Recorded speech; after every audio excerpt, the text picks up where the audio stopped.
So hello everyone and good morning सभी को। उम्मीद करता हूँ मेरी वॉइस प्रॉपर आ रही सभी, तो एक बार कंफर्म करेंगे।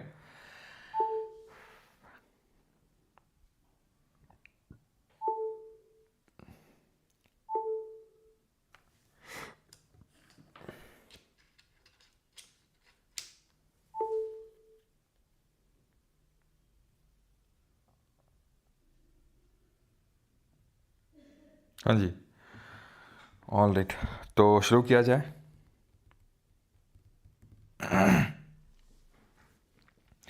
आज हम लोग करने वाले हैं, ठीक है, आज हम लोग करने वाले हैं इकोनॉमिक्स का अगला lecture and that is lecture number 9, जहाँ पे हम लोग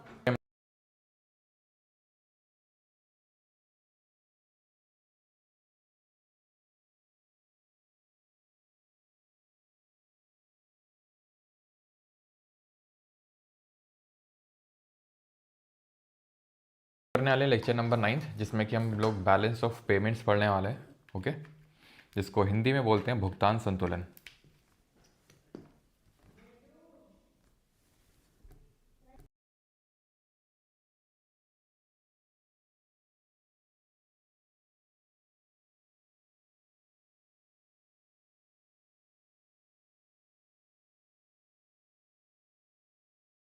इशू हो रहा होगा बीच में, ठीक है, बफरिंग तो नहीं हो रहा होगा, उसको बफरिंग नहीं बोलते हैं। चलिए तो शुरू करते हैं लेक्चर नंबर 9, लेकिन उससे पहले हम लोग क्वेश्चंस लगा लेते हैं, ठीक है, जो हम लोगों ने पिछले लेक्चर में पढ़े थे, जो टॉपिक पढ़ा था उससे, ठीक है। उसके बाद आगे बढ़ते हैं, बैलेंस ऑफ पेमेंट्स देखते हैं। ओके, वॉइस जा रही है। ओके सर, निष्ठा कौन है? सर बेटा तुम्हें क्या ही बताएं अब, ठीक है, 14 तारीख को बता देंगे कौन है, ठीक है। चलो, तो पहला क्वेश्चन है, the Kishore category under the scheme covers loans above 50,000 and up to ₹5 lakh. तो ये क्या है? मुद्रा, ठीक है। तो जो मुद्रा है, प्रधानमंत्री मुद्रा योजना, दैट इज़ आपका micro units development and refinance agency, ठीक है। जो उसमें मैंने पढ़ा था 4 तरीके के लोन होते हैं, कौन कौन से? शिशु, किशोर, तरुण एंड तरुण प्लस, ठीक है। तो किशोर का तो ये है आपका, द मुद्रा agency receives 100% of its funding from the SIDBI. बताइए, इसको अपनी जो 100% फंडिंग है वो सिडबी से मिलती है, यानी कि जो small industrial development bank of India, जिसका हेडक्वार्टर कहाँ पे लोकेटेड है? कोई बताएगा कहाँ आप लोकेटेड है इसका हेडक्वार्टर? तो इसका हेडक्वार्टर लोकेटेड है आपका लखनऊ में। सेबी और सिडबी में कंफ्यूज नहीं करना है आपने, ठीक है, ध्यान रखेंगे। सेबी अलग है, सिडबी अलग है। सेबी का मुंबई में। वॉइस अभी भी जा रही है क्या? वॉइस अभी भी आ रही है, जा रही है क्या? ठीक है, तो option number C, both 1 and 2। Alright, with reference to NBFCs, ठीक है, consider the following statements. Non banking financial जो कंपनीज होते हैं उनके रिस्पेक्ट में स्टेटमेंट है। Statement 1, NBFCs are registered under the companies act of 1956 and are regulated by the RBI. Yes, unlike traditional banks, NBFCs are not allowed to accept demand deposits or issue checks। NBFCs को allowed नहीं demand deposit accept करना, बिल्कुल सही बात है, और ना ही check issue कर सकते हैं ड्रॉन ऑन देमसेल्व्स, तो दूसरा भी सही है। NBFCs contain, sorry, must contain CRR and SLR. No, they are not the part of the payment and settlement system जो आरबीआई का है, ठीक है। ये लोन्स भी अवेल नहीं कर सकते हैं, तो इसीलिए इनको सीआरआर और एसएलआर भी मेंटेन नहीं करना है। तो answer option number A 1 and 2। Consider the following statement regarding money demand and liquidity. According to Keynes, the speculative motive for holding money is driven by the desire to take advantage of investment opportunities। Yes, हमने पढ़ा था, अगर आपको याद हो, क्या? Liquidity trap, ठीक है। लिक्विडिटी ट्रैप इसी सिचुएशन की वजह से तो होती है, क्योंकि लोग, हमने पढ़ा था कि जो पीपल होते हैं वो मनी को क्यों होल्ड करते हैं, उसके 3 रीज़न होता है। एक ट्रांजैक्शन, दूसरा इमरजेंसी या प्रिकॉशनरी मोटिव बोलते हैं, और तीसरा होता है स्पेकुलेटिव मोटिव। स्पेकुलेटिव का मतलब है कि सट्टा, यानी कि ऐसे स्पेकुलेशन लगाई जा रही है कि आगे चल के इंटरेस्ट रेट बढ़ेंगे, मनी जो हमारा पैसा है उस पर रिटर्न्स हमारे बढ़ेंगे, इसलिए अभी हम उसको इन्वेस्ट नहीं कर रहे हैं, अभी सिर्फ हम सेविंग पे ध्यान दे रहे हैं। धीरे धीरे leads to liquidity trap and this is called as paradox of thrift. Paradox of thrift क्या होता है कि मतलब सेविंग लीड्स टू रिसेशन, ठीक है, सेविंग से रिसेशन की तरफ हम जा रहे हैं, ज़्यादा से ज़्यादा लोग सेविंग कर रहे हैं, उसकी वजह से हम और रिसेशन पे जा रहे हैं। तो पहला वाला बिल्कुल ही यहाँ पे सही होगा। In a liquidity trap interest rates are so low that the demand for money becomes infinitely elastic and people prefer holding cash over investing. बिल्कुल सही है. फोर्थ, M1, M3 और M0 के बारे में यहाँ पे statements. M1 is referred as narrow money and includes currency with the public and demand deposits. तो M0 which is what, which is the total amount of currency which is printed by the RBI और the government of India, वो M0 दिखाता है. और इसमें क्या आता है, एक तो करेंसी इन यूज, ये आ गया currency in use plus deposits with RBI. Alright ना, करेंसी इन यूज के दो कंपोनेंट होते हैं. एक तो वो करेंसी जो पब्लिक के पास पड़ी हुई है, और दूसरी वो जो बैंक के पास पड़ी हुई है एज अ वॉल्ट कैश, जो लोन में नहीं उठा रहा है, वो बस पड़ा हुआ है उसके पास डे टू डे ट्रांजेक्शन के लिए. डिपॉजिट विद RBI, एक तो बैंक के डिपॉजिट विद RBI एंड दूसरे other deposit with RBI. And जब M1 में उठ के आते हैं हम, तो ये बैंक वाला कंपोनेंट दोनों से हटा देते हैं, यानी currency with the public, other deposit with RBI and जोड़ देते हैं उसमें डिमांड डिपॉजिट्स को. राइट, तो M1 is a narrow money, includes currency with the public and demand deposit. ठीक है, अब यहाँ पे तुमको ये लग सकता है कि यहाँ पे तो sir other deposit with RBI है ही नहीं, तो यहाँ पे कहीं ओनली कीवर्ड का यूज नहीं किया गया, इसलिए इसको मैं सही मानूंगा. M3 is known as broad money, या फिर इसको मॉनेटरी एग्रीगेट के नाम से भी जानते हैं. Is calculated as M1 plus the net time deposits of the commercial banks. Yes, याद करो कैसे हमने याद किया था. M1 और M3 ये दोनों 1 and 3 ऐसे याद कर लो. 1 and 3 ऑड हैं, तो ऑड हैं तो यहाँ पर आपको बैंक के डिमांड डिपॉजिट और यहाँ बैंक के टाइम या term deposit. M2 and M4 even है, तो M2 में आपके पोस्ट ऑफिस का सेविंग्स वाला कंपोनेंट एंड M4 में ऑल पोस्ट ऑफिस का जो डिपॉजिट है वो सारा आ जाएगा, यानी कि यहाँ पे पोस्ट ऑफिस और यहाँ पे bank. M0 is known as base money और हाई पावर्ड मनी और रिजर्व मनी. बिल्कुल सही है, तो यहाँ पर आंसर ऑप्शन नंबर डी होगा. ठीक है, अब आते हैं बैलेंस ऑफ पेमेंट पे, भुगतान संतुलन में. ये बैलेंस ऑफ पेमेंट होती क्या चीज़ है, तो एक्चुअल में आज के लेक्चर में हम लोग जो पढ़ने वाले हैं उसको हम बोलते हैं एक्सटर्नल ट्रेड. एक्सटर्नल ट्रेड पढ़ने वाले हैं. अभी तक हम सब सारी चीज़ें अंदर की देख रहे थे, अब बाकी कंट्रीज के साथ जो हम ट्रेड कर रहे हैं वो यहाँ पे हम देखने वाले हैं, जिसको कि मेनली बैलेंस ऑफ पेमेंट में रिकॉर्ड किया जाता है. काइंड ऑफ बैलेंस शीट है हमारे एक्सटर्नल ट्रेड की, यानी कि जो हम बाकी कंट्रीज के साथ ट्रेड कर रहे हैं उसकी बैलेंस शीट है, जहाँ पे क्रेडिट, डेबिट, ये सारी चीज़ें यहाँ पे आपको देखने को मिलेंगी. जैसे कि अगर आपको याद हो, जो हम बजट वाला कंपोनेंट पढ़े थे, बजट वाला कंपोनेंट जब हम स्टार्ट किए थे, तो वहाँ पे दो तरीके के अकाउंट में हम इसको बाइफर्केट किए थे. एक तो करेंट अकाउंट था ना, रेवेन्यू अकाउंट था, और एक कैपिटल अकाउंट था, रेवेन्यू और कैपिटल. उसी तरीके से यहाँ बैलेंस ऑफ पेमेंट में एक करेंट अकाउंट होता है और एक कैपिटल अकाउंट होता है. ठीक है, ऐसे बस याद कर लो कि दो अकाउंट हैं, करेंट अकाउंट और कैपिटल अकाउंट. इनको अलग अलग रखा गया बिकॉज इनमें अलग अलग कंपोनेंट हैं. जैसे कि अगर आपको ये देखना है कि कोई कंट्री किसी बाकी दूसरी कंट्री के साथ कितना ट्रेड कर रही है गुड्स एंड सर्विसेज में यानी वस्तुओं और सेवाओं में कितना व्यापार कर रही है वो कंट्री, तो आपको करंट अकाउंट देखना है, चालू खाता देखना है, जिसमें कि trade in goods and trade in services दिखाया जाता है, वस्तुओं में व्यापार और सेवाओं में व्यापार. खत्म बात. खत्म बात मतलब भाई गुड्स का मतलब क्या है, जो टैंजिबल चीज़ें हैं. तो कभी कभी इस तरीके से पूछ सकता है कि ट्रेड इन टैंजिबल्स एंड इनटैंजिबल्स, वो यहाँ पे आ जाएगा आपका. ठीक है, यानी कि कितना सामान, सामान मतलब जिसको हम छू सकते हैं, टैंजिबल नेचर का है, वो हम दूसरे देश में एक्सपोर्ट कर रहे हैं, और कितना सामान हम इंपोर्ट कर रहे हैं, वो गुड्स हो गया. कितनी सर्विसेज हम एक्सपोर्ट कर रहे हैं और कितनी सर्विसेज हम इंपोर्ट कर रहे हैं. सर्विसेज का एक्सपोर्ट इंपोर्ट कैसे होता है, जैसे जो टेलीकॉलर वाली सर्विसेज हैं वो एक्सपोर्ट करते हैं. जैसे कि काफ़ी सारे US बेस्ड कंपनीज हैं, तो वो क्या करती हैं कि जो साउथ एशियन कंट्रीज हैं, जैसे इंडिया हो गया, इंडोनेशिया हो गया, पाकिस्तान हो गया, यहाँ पे अपनी सर्विसेज को बेच देते हैं, या फिर यहाँ से क्या कर देते हैं, इनसोर्स कर लेते हैं उसको, या फिर आउटसोर्स कर देते हैं. आउटसोर्स का मतलब ये है कि वहाँ पे किसी बंदे को अगर हायर करेंगे, लेट सपोज उनको देना पड़ रहा है कितना, लेट सपोज मान लेते हैं कि $1000, $1000 देना पड़ रहा है. अब $1000 का मतलब कितना हो गया इंडियन करेंसी में, 90,000. यहाँ पे टेलीकॉलर आराम से मिल जाएंगे आपको 15,000 में ही. तो क्यों 90,000 वहाँ पे वो लोग दें, क्यों उतना इन्वेस्ट करें, जब उनका काम आसानी से हो जाएगा. तो वो लोग ऐसी सर्विसेज को एक्सपोर्ट कर देते हैं इंडिया से, मतलब काइंड ऑफ वो इम्पोर्ट करते हैं सर्विसेज को, नॉट कि एक्सपोर्ट करते हैं, सॉरी, इम्पोर्ट कर लेते हैं, यानी आउटसोर्स कर रहे हैं वो सर्विसेज को. तो इस तरीके से सर्विसेज का एक्सपोर्ट इंपोर्ट होता है. और ट्रांसफ़र पेमेंट्स भी आती हैं. ट्रांसफ़र पेमेंट किस तरीके की, जैसे फॉर एग्जांपल जो हमारी रेमिटेंसेज हैं, रेमिटेंस क्या होती हैं, तो जो भी लोग, जो भी इंडियन सिटीजन्स बाहर रह रहे हैं, बाहर मतलब किसी और देश में रह रहे हैं, तो वो वहाँ की करेंसी में अर्न करेंगे और वो फिर यहाँ पर भेजेंगे कहाँ पे, इंडिया में. तो वो भी एक हमारा किसका पार्ट है, बैलेंस ऑफ पेमेंट का पार्ट है. बिकॉज जो कोई बाहर रह रहा है वो वहाँ की जो डोमेस्टिक करेंसी है, लेट सपोज कि US में रह रहा है तो US डॉलर में अर्न कर रहा होगा, अर्जेंटीना में रह रहा है तो अर्जेंटीन का जो पीसो है वहाँ पे उसमें अर्न कर रहा होगा. दिरहम में अर्न कर रहा होगा अगर वो रह रहा है यूएई में। तो वो जो करेंसी है वो यहाँ पे आती हैं, फिर एक्सचेंज होती हैं, जो लोग वो अपने घर में भेजते हैं उसको हम रेमिटेंस बोलते हैं। And in fact you will be surprise to know that कि ग्लोबल रेमिटेंस में पूरा जितना रेमिटेंस अगर किसी को कंट्री को मिलता है तो इंडिया उस पर टॉप पे बैठा हुआ है।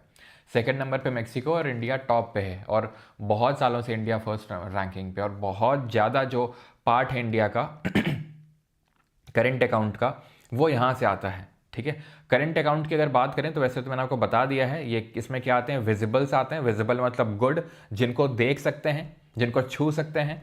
ठीक है, exports and imports of all physical goods such as tea and coffee, these are tangible in nature.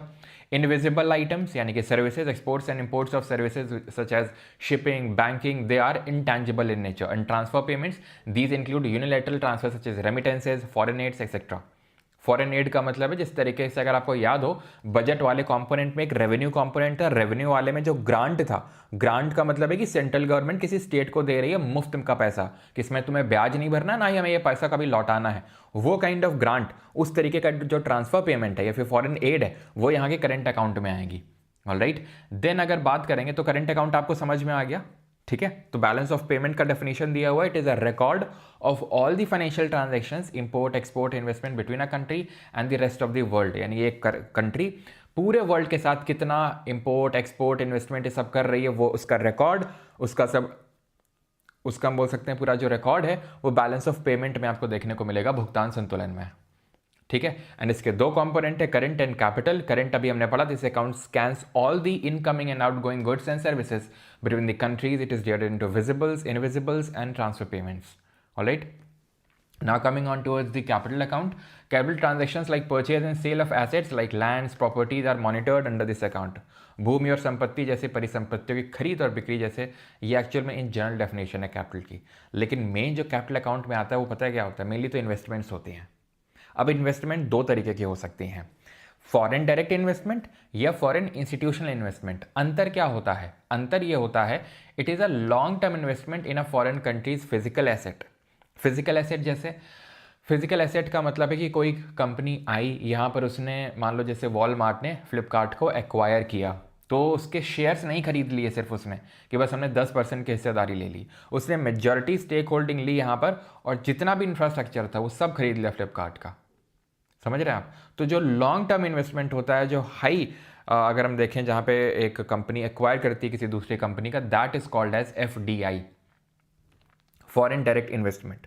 और वहीं पे अगर बात करेंगे फॉरेन पोर्टफोलियो इन्वेस्टमेंट, जिसको कि फॉरेन इंस्टीट्यूशनल इन्वेस्टमेंट भी बोलते हैं, वहाँ पे शॉर्ट टर्म इन्वेस्टमेंट होती हैं, लाइक स्टॉक खरीद लिए किसी कंपनी के, bonds, mutual fund, NRI deposit, ये सब FPI।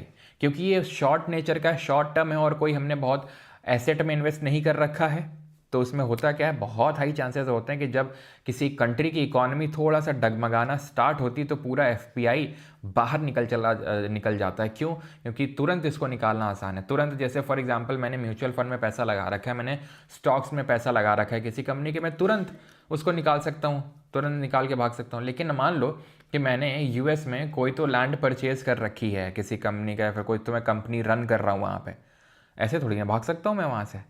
ठीक है भाई, उसको बेचना इतना आसान नहीं है, उसको FDI में जो इन्वेस्टमेंट है उसको सेल करना इतना आसान नहीं है। तो इसीलिए ये FDI जो होता है ये स्टेबल नेचर का इन्वेस्टमेंट होता है, और गवर्नमेंट्स चाहती हैं कि FDI ज़्यादा से ज़्यादा बढ़े रादर देन FPI। क्यों? क्योंकि FPI short term, short nature का है, कभी भी जा सकता है, that is why this is also termed as hot money. वैसे तो आज हम डिफरेंट टाइप्स की मनी पढ़ेंगे, लेकिन फिर भी ये आपको पता होना चाहिए कि what is the hot money. तो हॉट मनी FPI है। किसी को यहाँ तक कोई डाउट? एनीवन? किसी को यहाँ तक कोई डाउट?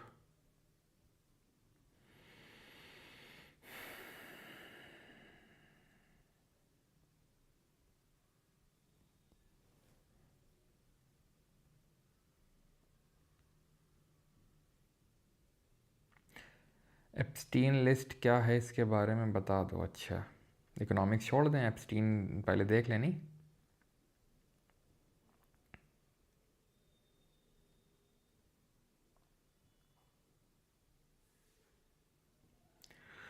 यूट्यूब मनी क्या रेमिटेंस में काउंट होता है? क्योंकि डॉलर में, बिल्कुल, वो फॉरेन करेंसी, उसको वो कंसिडर करेंगे कि हम सर्विसेज एक्सपोर्ट कर रहे हैं।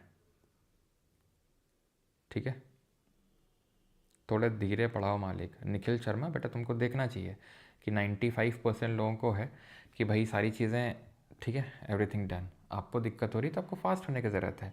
आराम से भी पढ़ाओ, सब कुछ भी पढ़ा दो, ज़्यादा लोड ना बढ़े। ये सारी चीज़ें एक साथ नहीं हो सकती हैं, ये भी समझने की आवश्यकता है।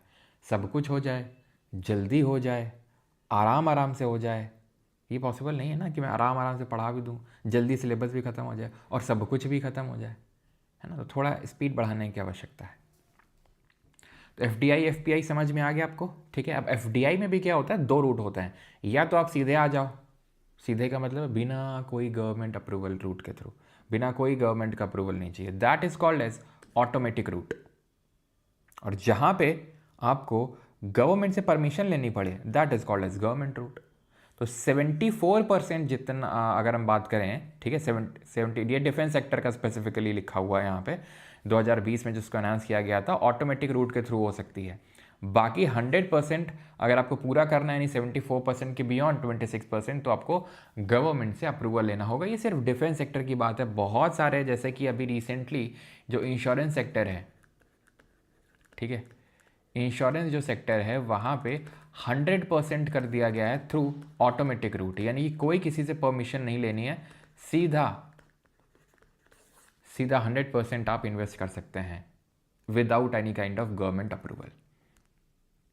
डन, ठीक है। तो मैं फिर से आपको एक बार समराइज करता हूँ कि जो बैलेंस ऑफ पेमेंट है उसमें हमारा क्या आ रहा है, एक तो करेंट अकाउंट आ रहा है और दूसरा कैपिटल अकाउंट आ रहा है। करेंट अकाउंट में क्या है, तो मेनली ट्रेड है, गुड्स का, सर्विसेज का, और जिस भी तरीके की ट्रांसफ़र पेमेंट है, जैसे मेनली की रेमिटेंसेस, ये आपकी किस में आती हैं, करेंट अकाउंट में। वहीं कैपिटल अकाउंट की अगर बात करेंगे तो इसमें क्या आएंगी, इन्वेस्टमेंट्स आएंगी। इन्वेस्टमेंट कैसी, जैसे कि foreign direct investment, foreign portfolio investment या फिर फॉरेन इंस्टीट्यूशनल इन्वेस्टमेंट, ये सब आती हैं। और जो भी तरीके का लोन वगैरह होता है जो गवर्नमेंट लेती देती है, वो भी आपका कैपिटल अकाउंट में ही रखा जाता है, ठीक। अब आते हैं करेंट अकाउंट डेफिसिट क्या होता है, चालू खाता घाटा। तो current account deficit is when a country imports more than it exports. जब कोई देश ध्यान यहाँ पे लिखा हुआ चालू खाता घाटा तब होता है जब कोई देश निर्यात की तुलना में आयात अधिक करता है। जब आप इंपोर्ट ज़्यादा करोगे, एक्सपोर्ट कम करोगे, तो इससे होगा क्या, इंपोर्ट ज़्यादा करोगे तो आपको फॉरेन करेंसी देनी पड़ेगी। मान लो यूएस से कर रहे हो तो यूएस का डॉलर देना पड़ेगा उनको, सिंपल सा। यूएई से कर रहे हो तो यूएई उनका दिरहम देना होगा, जिससे भी कर रहे हो तो उनका करेंसी देना होगा। एक्सपोर्ट करोगे तो उनका करेंसी मिलेगा, सिंपल सी बात है। तो करेंट अकाउंट डेफिसिट में क्या हो रहा है कि इंपोर्ट ज़्यादा है, सिंपल सी बात है भाई। डेफिसिट घाटा कब होता है, डेफिसिट घाटा कब होता है, हमने पढ़ा है फिजिकल डेफिसिट। फिजिकल डेफिसिट का मतलब ये है कि जब हमारे खर्चे ज़्यादा हों इनकम से, यानी कि expenditure are more than the receipts. वैसे ही यहाँ पे imports are greater than the exports, so there is a deficit, includes the balance of trade net, ठीक है, it includes the balance of trade, net income from abroad, foreign aid and net current transfers, ठीक है। तो ये सब इसमें included होता है। Current account deficit simple, import ज़्यादा एक्सपोर्ट से, ठीक है। ट्विन डेफिसिट क्या होता है, twin deficit occurs when a country has both a current account deficit and a physical deficit. दोहरा घाटा तब होता है जब किसी देश में चालू खाता घाटा और राजकोषीय घाटा दोनों एक साथ हो जाए। करंट अकाउंट डेफिसिट भी है और फिजिकल डेफिसिट भी है, that is called as twin deficit, ठीक है। करंट अकाउंट डेफिसिट क्या इंडिया का कितना है, अगर मैं आपसे पूछूं करंट अकाउंट डेफिसिट, ध्यान रखिएगा इंडिया को देखने को मिलता है करंट अकाउंट डेफिसिट। क्यों, क्योंकि हमारे इंपोर्ट ज़्यादा है एज़ कम्पेयर टू एक्सपोर्ट। भले हमने इनको काफ़ी अभी कंट्रोल में रखा है, बट फिर भी हमारे करंट अकाउंट डेफिसिट रहते हैं जनरली। अभी 1.2% ऑफ जीडीपी चल रहा है अगर करंट अकाउंट डेफिसिट की बात करें तो, ठीक है, 1.2% ऑफ जीडीपी। आरबीआई के हिसाब से ये लगभग रहना चाहिए 2% के आसपास, 2 से 2.5% रहना चाहिए। करंट में ये 1.2% ऑफ जीडीपी है करंट अकाउंट डेफिसिट। ये बैलेंस ऑफ पेमेंट का डेफिसिट नहीं है, करंट अकाउंट की सिर्फ बात कर रहा है, यानी गुड्स एंड सर्विसेज इन सब की बात कर रहा है, ठीक है। और इसमें मैंने अभी आपको बताया रेमिटेंस में हम फर्स्ट रैंक पे आते हैं। सोचो रेमिटेंस अगर हमारा उतना ना हो तो ये जो हमारा कैड है करंट अकाउंट डेफिसिट, ये कितना बढ़ जाएगा। अगर मैं आपसे बात करूं कि ये कब सरप्लस में कभी रहा है, तो बिल्कुल सरप्लस में ये रहा है 2000 से लेके 2003 का जो टाइम पीरियड था, 2000 से लेके 2003 का, ये वो टाइम था जहाँ पे करंट अकाउंट सरप्लस देखने को मिला। सरप्लस का मतलब ये है कि हमारे एक तरीके से हमारे एक्सपोर्ट ज़्यादा थे इम्पोर्ट से। मेनली ये इसका जो क्रेडिट जाता है वो था सर्विसेज के एक्सपोर्ट्स को, क्योंकि इंडिया सर्विसेज का एक्सपोर्ट बहुत ज़्यादा करता है, ठीक है। इंडिया सर्विसेज को एक्सपोर्ट बहुत ज़्यादा करता है, तो इसीलिए 2000 से 2003 के टाइम पे कुछ ऐसी सिचुएशंस बनी कि एकदम से सर्विसेज का बूम आया था उसी टाइम पे, और हमारे इंपोर्ट्स भी थोड़े से कम हो गए थे, जिसकी वजह से करंट अकाउंट सरप्लस भी देखने को मिला था। कुछ टाइम के लिए कोविड में भी हुआ था कि बिकॉज उस टाइम पे हमारे एक्सपोर्ट नहीं बढ़े थे लेकिन इंपोर्ट काफ़ी कम हो गए थे, ठीक है। तो ये थोड़ा सा ध्यान में रखिएगा करंट अकाउंट डेफिसिट के बारे में, ठीक है। ट्विन डेफिसिट भी समझ गए। अब आते हैं बैलेंस ऑफ पेमेंट क्राइसिस। देखिए ये balance of payment crisis India को 1991 में झेलनी पड़ी थी। इंडिया क्या है वैसे तो अभी मैं पूरा इन डिटेल में नहीं बता रहा हूँ, बिकॉज जब 5 ईयर प्लान पढ़ेंगे तो वहाँ देखेंगे जो हमारी इकोनॉमिक पॉलिसीज़ आई थी उसमें। लेकिन अभी के लिए ऐसे समझ लीजिए कि 1991 आते आते या फिर 1990-91 तक आते आते हमारी हालत इतनी ख़राब हो चुकी थी, किस टर्म्स में, कि हमारे पास इतने भी फॉरेन करेंसी नहीं थे कि हम अपने 2 वीक के, जिसको कि अंग्रेजी में फोर्टनाइट बोलते हैं, ठीक है, 2 हफ्ते यानी लगभग 14-15 दिन का भी हम इंपोर्ट सस्टेन नहीं कर सकते थे, इतना हमारे पास फॉरेन करेंसी हमारे पास नहीं बचा था। ये इसको बोलते हैं बैलेंस ऑफ पेमेंट क्राइसिस। और जब ये बैलेंस ऑफ पेमेंट क्राइसिस हुई तब हमारे एक तरीके से ज्ञान चक्षु खुले कि भाई हमें इतना ज़्यादा जो हमने रिस्ट्रिक्शंस लगा रखे हैं अपनी डोमेस्टिक इकोनॉमी में। कैसे रिस्ट्रिक्शंस लग रखे थे, तो रिस्ट्रिक्शंस ऐसे थे, अगेन इकोनॉमिक पॉलिसी में डिटेल में पढ़ाऊंगा, लाइसेंस राज वगैरह सब कुछ, तो ये ठीक है कि क्या था। लेकिन अभी के लिए ऐसे समझ लो कि रिस्ट्रिक्शंस ऐसे लगे हुए थे कि प्राइवेट प्लेयर्स को बहुत से रिस्ट्रिक्शंस थे कि वो तुरंत मार्केट में एंटर नहीं कर सकते, लाइसेंस लेना पड़ेगा। हम बहुत ज़्यादा ट्रेड नहीं कर रहे थे, ग्लोबल ट्रेड नहीं कर रहे थे, ग्लोबल वैल्यू जो चेन सिस्टम है उसका उतना ज़्यादा हम हिस्सा नहीं थे, जिसकी वजह से हमारे पास फॉरेन जो करेंसीज थी, फॉरेन करेंसी एसेट्स थे, वो काफ़ी कम होते गए। फॉरेन करेंसी एसेट का मतलब है जो फॉरेन करेंसीज हैं, दूसरे देशों की मुद्राएं हैं। अब हमारे पास दूसरे देशों की मुद्राएं ही नहीं होंगी तो हम दूसरे देशों से सामान खरीदेंगे कैसे, सिंपल सी बात है, ठीक। तो बैलेंस ऑफ पेमेंट क्राइसिस ये हमको देखने को मिली 1991 में, और इसके बाद हम गए किसके पास, आईएमएफ के पास, इंटरनेशनल मॉनेटरी फंड के पास, जो कि एक इंस्टीट्यूशन है जो ऐसे समय में हमें लोन देता है, ठीक। तो उसने हमें लोन तो दिया लेकिन विद सर्टेन कंडीशंस, ठीक है, और वो कंडीशंस हमें फॉलो करनी पड़ी, ठीक है। तो उसी के ठीक है, तो ये देख सकते हैं balance of payment crisis is also called as currency crisis. It occurs when a nation is unable to pay for essential imports और रीपे इट्स फॉरेन डेट्स। यानी जब आप अपने एक्सटर्नल डेट्स या फिर फॉरेन डेट्स, एक्सटर्नल डेट्स का मतलब ये है कि आप अपने लोन नहीं भर पा रहे हैं, जो आपने दूसरे देशों से लोन लिया है वो अपना लोन भी नहीं चुकता कर पा रहे हैं, that is called as external debt या फॉरेन डेट। हमारी ऐसी सिचुएशन हुई थी 1991 में। देन उस टाइम के प्राइम मिनिस्टर थे पीवी नरसिम्हा राव, और उस टाइम के फाइनेंस मिनिस्टर थे डॉक्टर मनमोहन सिंह जी, ठीक है।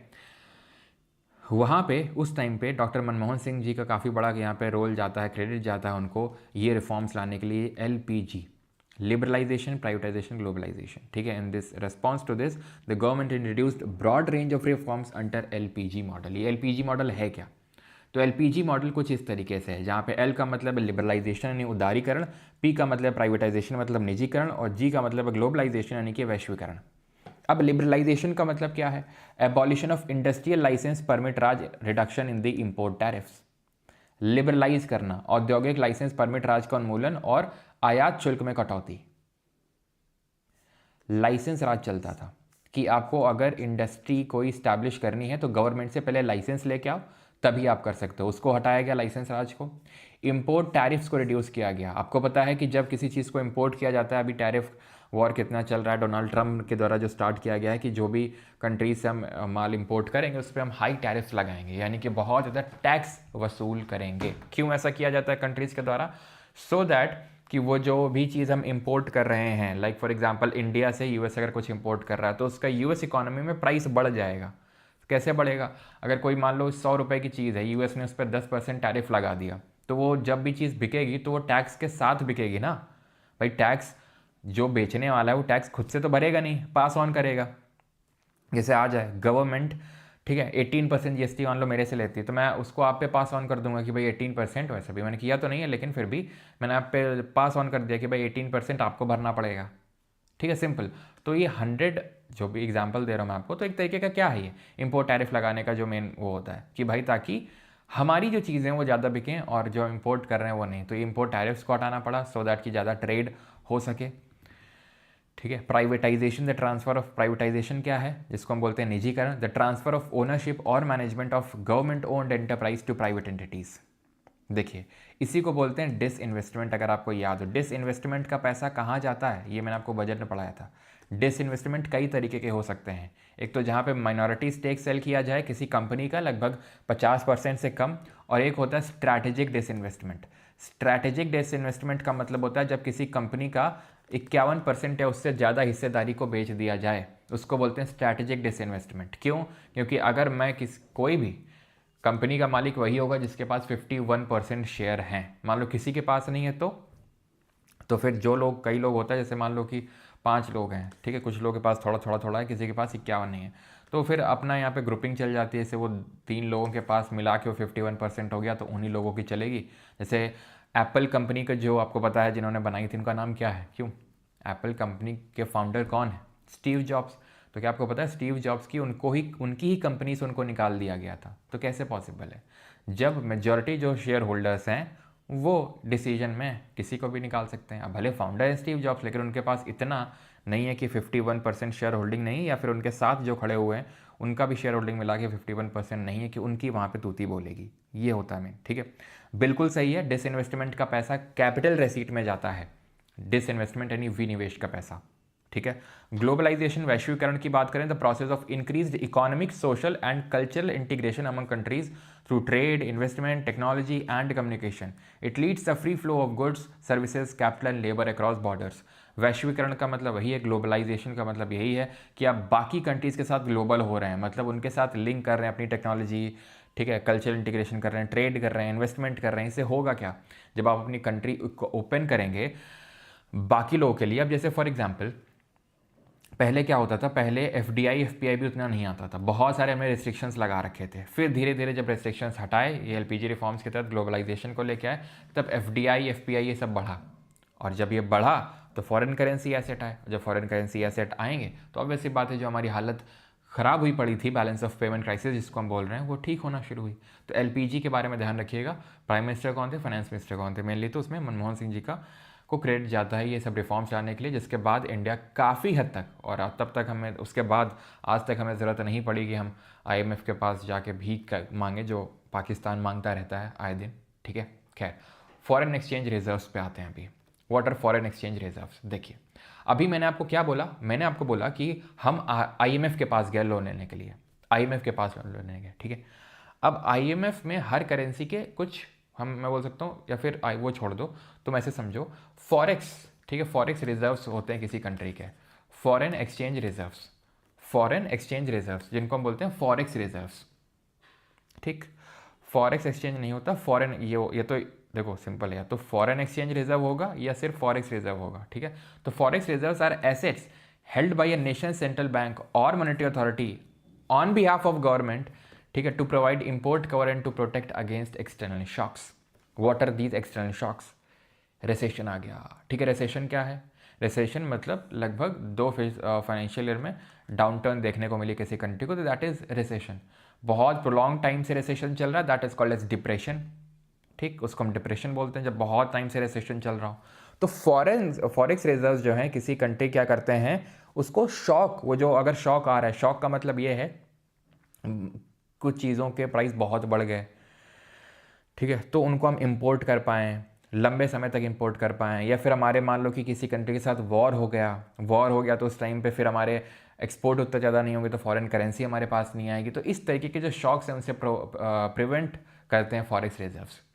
इंपोर्ट कवर प्रोवाइड करते हैं ये। जैसे कि अभी मैंने आपको बताया कि जब हमारा बैलेंस ऑफ पेमेंट क्राइसिस हुआ 1990 के टाइम पे, तो हमारा इंपोर्ट कवर मात्र 2 हफ्ता या फिर उससे भी कम था, 2 हफ्ते का इंपोर्ट कवर था सिर्फ। और आज अगर हम देखेंगे तो बहुत है, लगभग आप मान के चलो पूरे 1 साल का हमारे पास कवर है, पूरा ऑलमोस्ट 1 साल का कवर है हमारे पास इंपोर्ट कवर।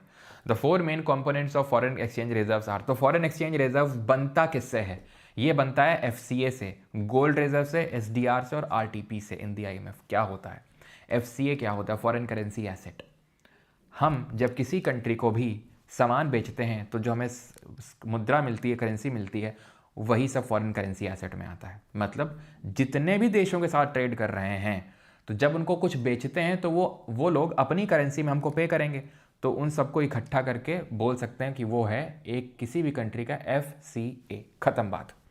गोल्ड रिजर्व्स किसी कंट्री के पास सोना कितना है। अब इसको क्यों रखते हैं? क्योंकि गोल्ड की यूनिवर्सल एक्सेप्टेबिलिटी है, क्योंकि आप गोल्ड कहीं पे भी लेके जाओ हर जगह एक्सेप्ट होगा, किसी भी कंट्री में हर जगह एक्सेप्ट होगा गोल्ड।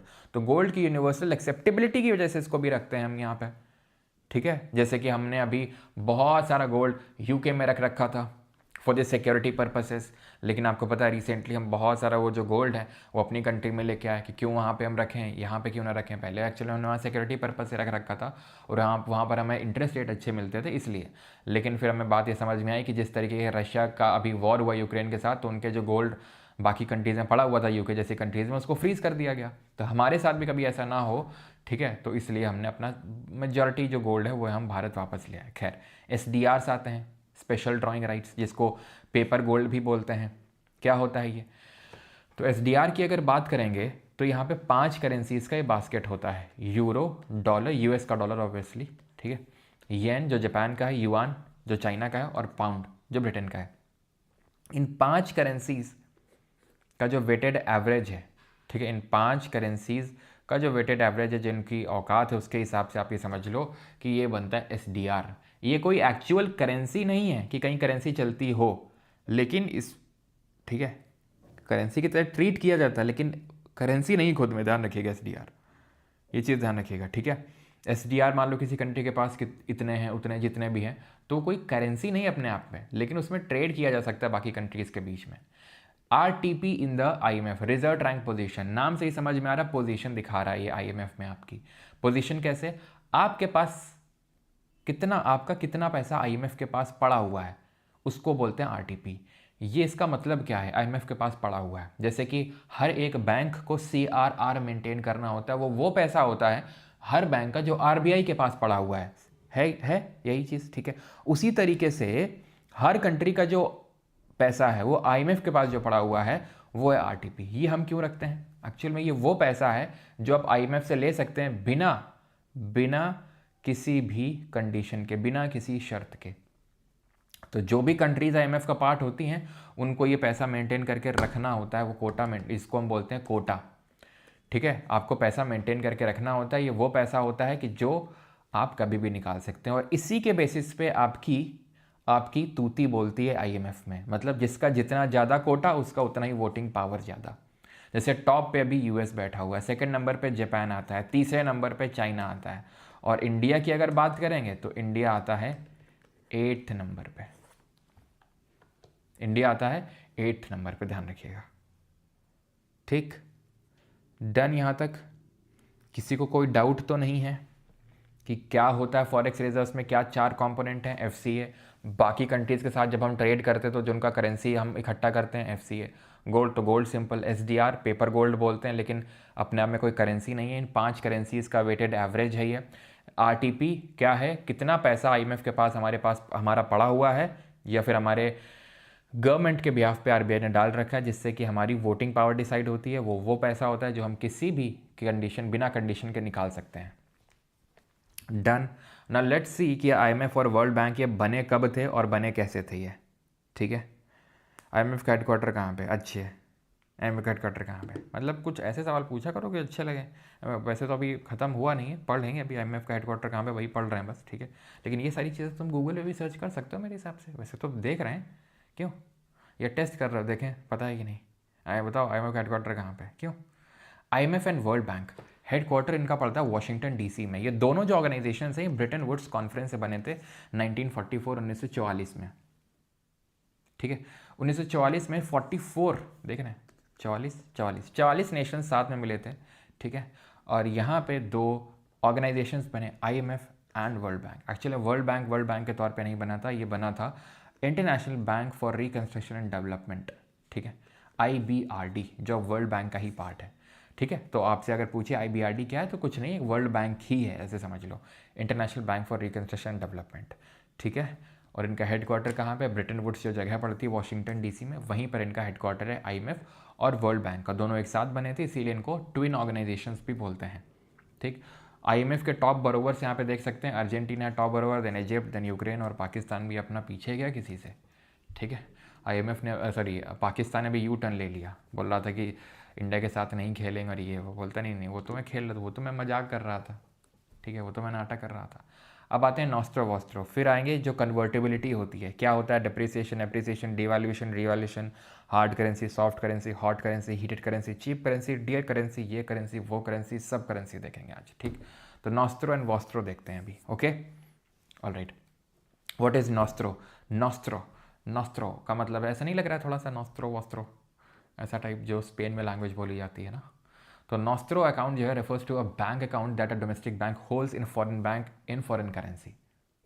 मतलब ये है कि एक डोमेस्टिक बैंक, मान लो एसबीआई है, holds in a foreign bank, let's suppose this is Russian bank, तो उन्हीं की करेंसी जो है, यानी कि जो रशिया की करेंसी है, उसमें वहाँ पे जो हमने खाता खोल रखा है हमारी डोमेस्टिक बैंक ने, that is called as nostro.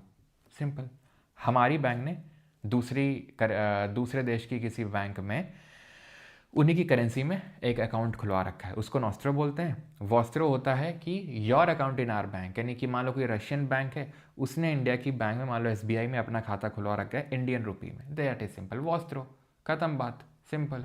ठीक, इनको यूज़ किया जाता है सो दैट कि करेंसीज, मतलब जो फॉरेन ट्रांजेक्शन है उनको स्मूथली किया जा सके। मान लो कोई कंपनी है, ठीक है, कोई कंपनी है तो उसने यहाँ पर अकाउंट खुलवा रखा है, उससे क्या होगा, उसके लिए आसान होगा। जो मान लो रशियन कंपनी इंडिया के साथ ट्रेड करती है तो उसके लिए बहुत आसान होगा सारे ट्रांजैक्शन करवाना या फिर कन्वर्ट करवाना रुपी को, ठीक है, अपनी करेंसी से रुपी में, रुपी से अपनी करेंसी में, वो सारी चीज़ें बड़ी आसानी से हो जाती हैं नॉस्ट्रो और वॉस्ट्रो के थ्रू।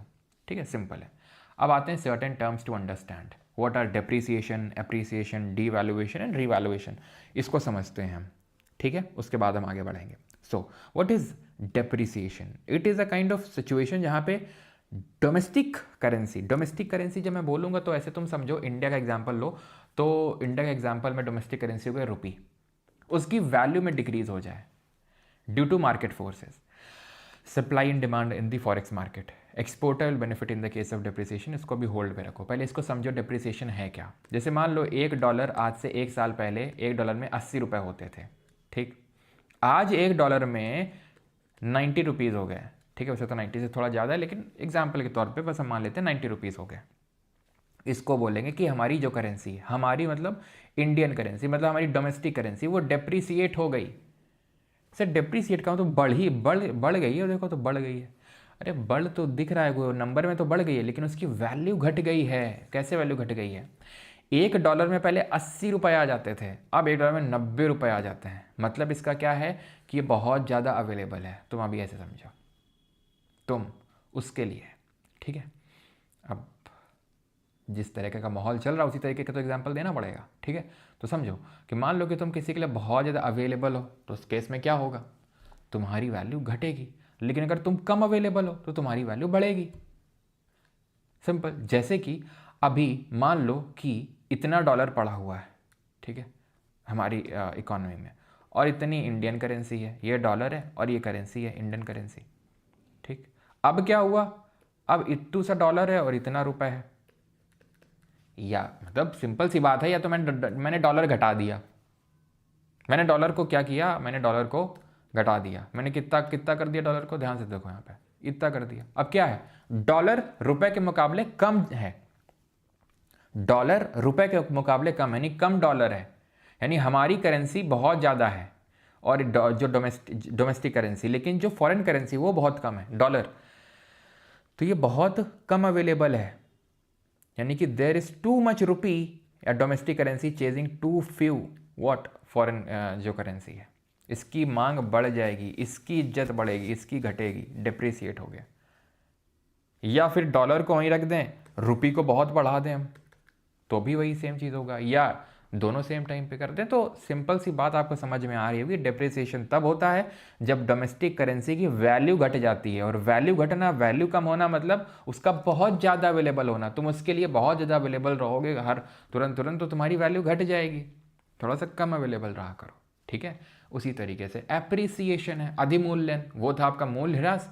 अब सर डेप्रिसिएशन, मुझे पता है कि आप सर डेप्रिसिएशन तो वही था कि भाई जो हमारी चीज़ें थी उनकी जो कीमत है वो घट रही थी, ठीक है, तो उसको डेप्रिसिएशन, जैसे लैपटॉप की कीमत घट रही थी, कैपिटल गुड की कीमत जो भी होते हैं उनकी घटती है, उसको डेप्रिसिएशन बोलते हैं। बिल्कुल, वो अलग है, ये डेप्रिसिएशन अलग है। वो डेप्रिसिएशन डोमेस्टिक मार्केट के लिए होता है कि हमारी जो कैपिटल गुड हैं ऐसे गुड जिनका यूज़ करके हम अपने फाइनल गुड का इस्तेमाल प्रोडक्शन कर रहे हैं उनको हम कैपिटल गुड बोलते हैं। जैसे कि मेरे लिए लैपटॉप हो गया, किसी टी शर्ट कंपनी वाले के लिए उसकी टी शर्ट की मैन्युफैक्चरिंग यूनिट में जितने भी मशीन्स लगे हुए वो हो गए, तो उनकी वैल्यू जो धीरे धीरे घटती है, फिर उनमें जो वियर एंड टीयर होता है तो उसकी उस वियर एंड टीयर की वजह से जो उनकी वैल्यू घटती है दैट इज डेप्रिसिएशन।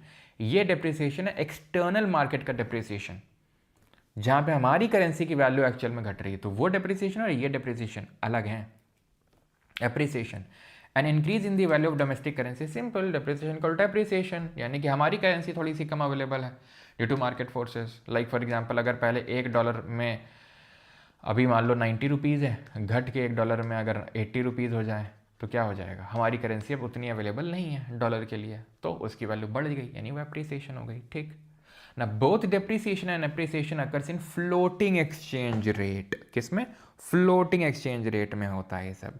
और ये एक होता है fixed exchange rate. What is fixed exchange rate? तो फिक्स्ड एक्सचेंज रेट होता है जहां पे अपने आप करेंसी ऊपर नीचे नहीं जा रही है, बल्कि उसको किसी कंट्री की गवर्नमेंट के द्वारा क्या किया जा रहा है, फिक्स किया जा रहा है। That is called as fixed exchange rate.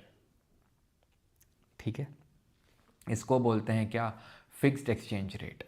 Okay, जिसमें आता है डीवैल्यूएशन एंड रीवैल्यूएशन। डीवैल्यूएशन का मतलब अभी डेप्रिसिएशन की तरह है डीवैल्यूएशन, बस अंतर यह है कि यहाँ पे अपने आप से नहीं हो रहा है, मार्केट फोर्सेस की वजह से नहीं हो रहा, मार्केट मैकेनिज्म की वजह से नहीं हो रहा है, बल्कि किसकी वजह से हो रहा है, बल्कि ये हो रहा है गवर्नमेंट की वजह से। गवर्नमेंट खुद कर रही है। कैसे कर सकती है गवर्नमेंट? मान लो ये डॉलर है, ये रुपी है, अब मुझे डिवैल्यूएट करना है, गवर्नमेंट को डिवैल्यूएट करना है, क्या कर दूंगा मैं? सिंपल, या तो डॉलर को मैं मार्केट से खरीद लूंगा, कम कर दूंगा, ठीक है, ठीक है, या मैं रुपये को ज़्यादा डाल दूंगा, इस तरीके के मॉनेटरी पॉलिसी या फिजिकल पॉलिसी लाऊं ताकि रुपया ज़्यादा आ जाए इकोनॉमी में। सिंपल हो गया devaluation. Devaluation of currency will be more beneficial if prices of export rise proportionately. देखिए, तो यहाँ पे दूसरा पॉइंट था, पहले मैं रिवैल्यूएशन भी समझा दूँ। रिवैल्यूएशन वही है, एप्रिसिएशन है, लेकिन अगर गवर्नमेंट के द्वारा जबरदस्ती किया गया दैट इज रिवैल्यूएशन।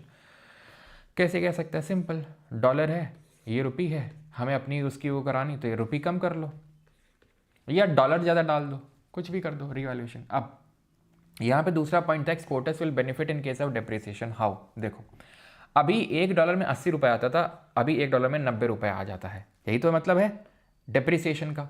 सिंपल, तो अगर मान लो मैं पहले यूट्यूब से $100 कमाता था, तो मुझे जो मिलती थी अपने बैंक अकाउंट में वो मिलता था 8,000 रुपये। ठीक, अब कमाता अभी भी मैं $100 हूँ, लेकिन अब मुझे मिलता 9,000 रुपये। क्यों? क्योंकि $1 में 90 रुपये हो चुका है, डेप्रिसिएशन हो चुका है, तो मैं being an exporter of the services, फायदा हो रहा है मुझे। तो डेप्रिसिएशन के केस में या डिवैल्यूएशन के केस में एक्सपोर्टर को बेनिफिट होता है, इंपोर्टर को नहीं, और इसके उल्टे केस में एप्रिसिएशन में इंपोर्टर को बेनिफिट होता है और एक्सपोर्टर को नहीं। ठीक, तो यहाँ पे एक और टर्म का यूज किया जाता है, दैट इज कि what, exports will become competitive. Exports will become competitive. ठीक है, तो एक्सपोर्ट्स विल बिकम कॉम्पिटिटिव जब भी कहीं पर लिखा दिख जाए तो कॉम्पिटिटिव का मतलब ये है कि एक्सपोर्ट बढ़ जाएंगे, सिंपल मतलब यही है इसका। ठीक है, ऑलराइट, यहां तक समझ में आया कि नहीं आया, ये आप बताइए। क्यों? फिर हम देखते हैं different types of currencies.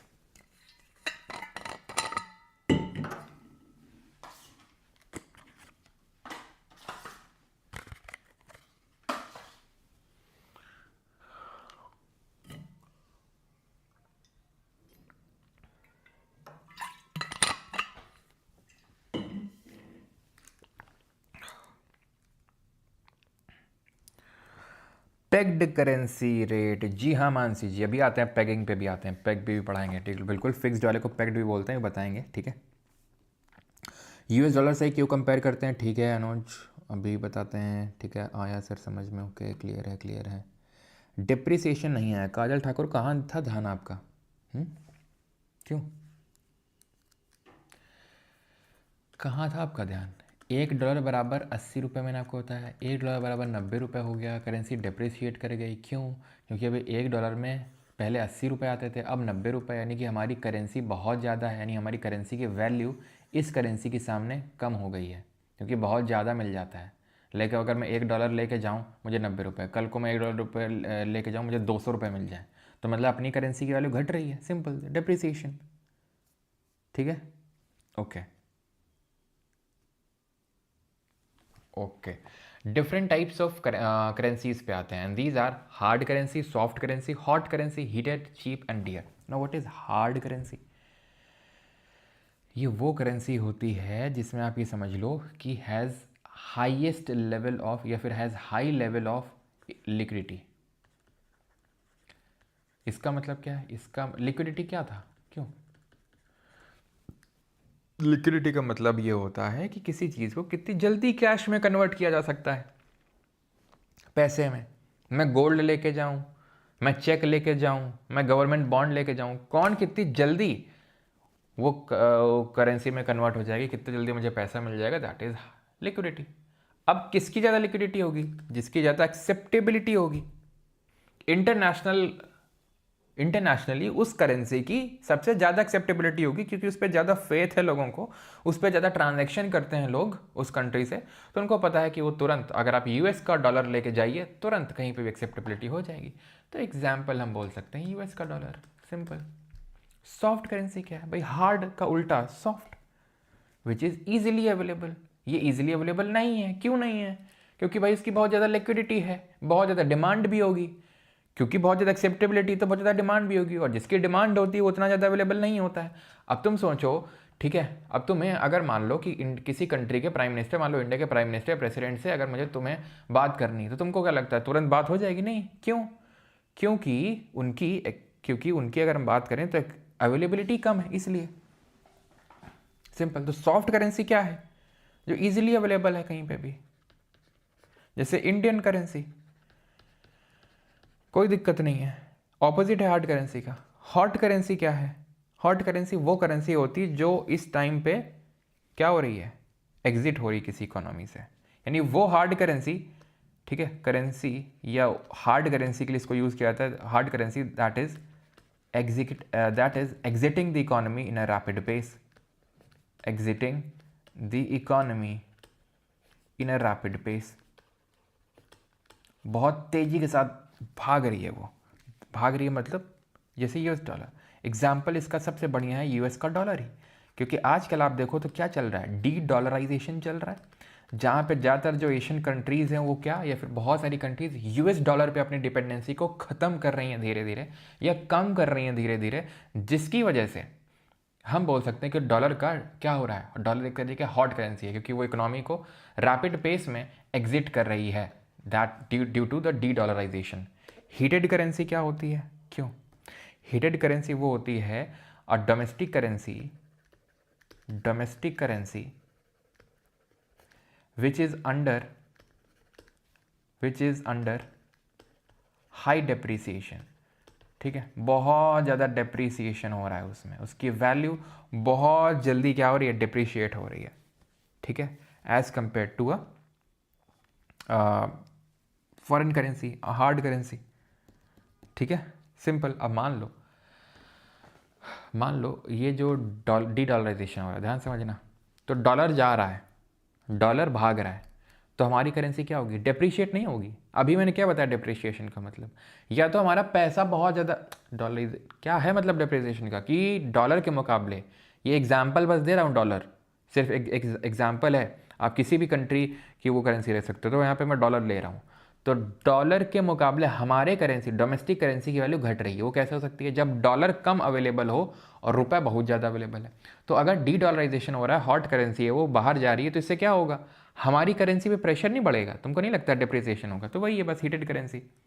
Cheap currency क्या है? चीप करेंसी की अगर बात करेंगे तो जब कोई भी गवर्नमेंट क्या करती है, ठीक है, it starts repurchasing its money, sorry its money लिख रहा हूँ, ठीक है, देखो गवर्नमेंट क्या करती है, बॉन्ड्स वगैरह इशू करती है, ठीक है। अब बॉन्ड की एक मैच्योरिटी होती है, ठीक है, बॉन्ड की एक मैच्योरिटी होती है, अब उससे पहले ही उसको परचेज करने लग जाए तो government start repurchasing its bonds before maturity. तो इससे क्या होगा, बॉन्ड अगर परचेज करेगी तो क्या होगा, उसको डालना पड़ेगा इकोनॉमी में पैसा। भाई गवर्नमेंट सिक्योरिटी का सेलिंग और बाइंग रिकॉल करो ना स्टेरिलाइजेशन को। ओपन मार्केट ऑपरेशन दो तरीके का होता है, एक आउटराइट परचेज और दूसरा रेपो। तो आउटराइट परचेज में क्या बताया था, गवर्नमेंट सिक्योरिटी की सेलिंग करोगे तो पैसा आप लोगे, और अगर बाई करोगे तो दोगे। तो रीपर्चेज करा बॉन्ड तो मतलब देगा, देगा मतलब क्या, करेंसी को फेंकेगा इकोनॉमी में, और फेंकेगा तो इससे क्या होगा, डिप्रिसिएशन होगा। ठीक है। डियर करेंसी क्या है, इसका उल्टा, इसका ऑपोजिट, यानी कि जब गवर्नमेंट सेल करना शुरू कर दे बॉन्ड्स को, दैट इज डियर करेंसी। तो ये होते हैं। अब हम आते हैं एक्सचेंज रेट इन इंडिया पे। ये इंडिया ने किस तरीके का एक्सचेंज रेट रख रखा है। तो सबसे पहले तो अगर बात करेंगे तो स्टार्टिंग से, मतलब आप ये मान लो कि फ्रॉम 1928 से 1948 तक लगभग मेनली, तो हमने जो पाउंड स्टर्लिंग है, जो ब्रिटिश पाउंड स्टर्लिंग है, उसमें अपनी करेंसी को लिंक कर रखा था, फिर पेग कर रखा था। ठीक है, पाउंड स्टर्लिंग में मेनली तो बात करेंगे। ठीक है। फिर जब आईएमएफ इस्टेब्लिश हुआ आपको पता है 1944 में। ठीक। तो उस टाइम क्या हुआ था कि हमने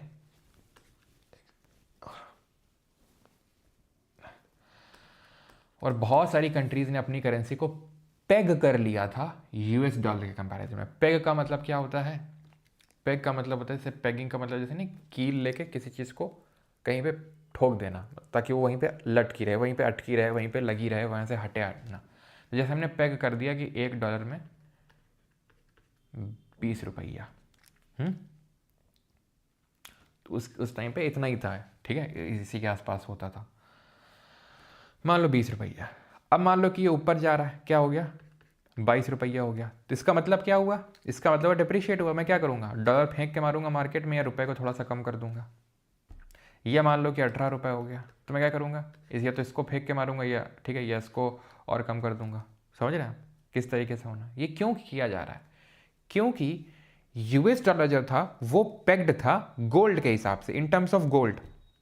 कि भाई अगर तुम मान लो, लेट सपोज कि अगर तुम $25 दोगे तो हम तुम्हें 1 आउंस ऑफ गोल्ड दे देंगे। तो इसलिए वो पेगिंग का सिस्टम आईएमएफ का जब बना था तो यूएस डॉलर के हिसाब से काफ़ी सारी कंट्रीज़ ने पेगिंग कर लिया था। और इसी वजह से, ठीक है, पहले तो हम पाउंड स्टर्लिंग पे थे, फिर हमने, ठीक है, ये फिक्स्ड जो हमारा एक्सचेंज करेंसी सिस्टम है, इस पर हमने शिफ्ट किया खुद को, फिक्स्ड करेंसी सिस्टम। ठीक। उसके बाद पूरी तरीके से 1975 में हमने डी लिंक कर दिया पाउंड स्टर्लिंग को। जो पाउंड स्टर्लिंग था पूरी तरीके से डी लिंक कर दिया। और 1992-93 में, ध्यान रखिएगा, India moved to floating exchange rate system, या फिर फ्लोटिंग एक्सचेंज रेट सिस्टम। ठीक है। जहाँ पे कुछ फ्लोटिंग एक्सचेंज का मतलब ये होता है, अभी मैंने आपको बताया कि जहाँ पे मार्केट फोर्सेस कंट्रोल करती हैं कि कितना $1 में कितना रुपया होगा, वो सारा मार्केट फोर्सेस डिटरमाइन करेंगे। That is called as floating exchange rate system. ठीक है।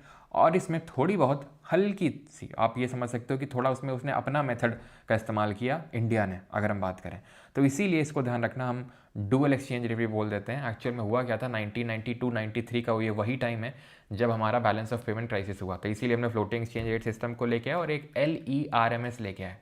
LERMS का मतलब होता है liberalise exchange rate mechanism system. Liberalised exchange rate mechanism system. ठीक है। तो ये वही है, ये वही चीज़ है कि हम ये LERMS लेके आए। कब लेके आए तो ध्यान रखिएगा, ये हम लेके आए लगभग मार्च 1992 में। ठीक है, मार्च 1992 में।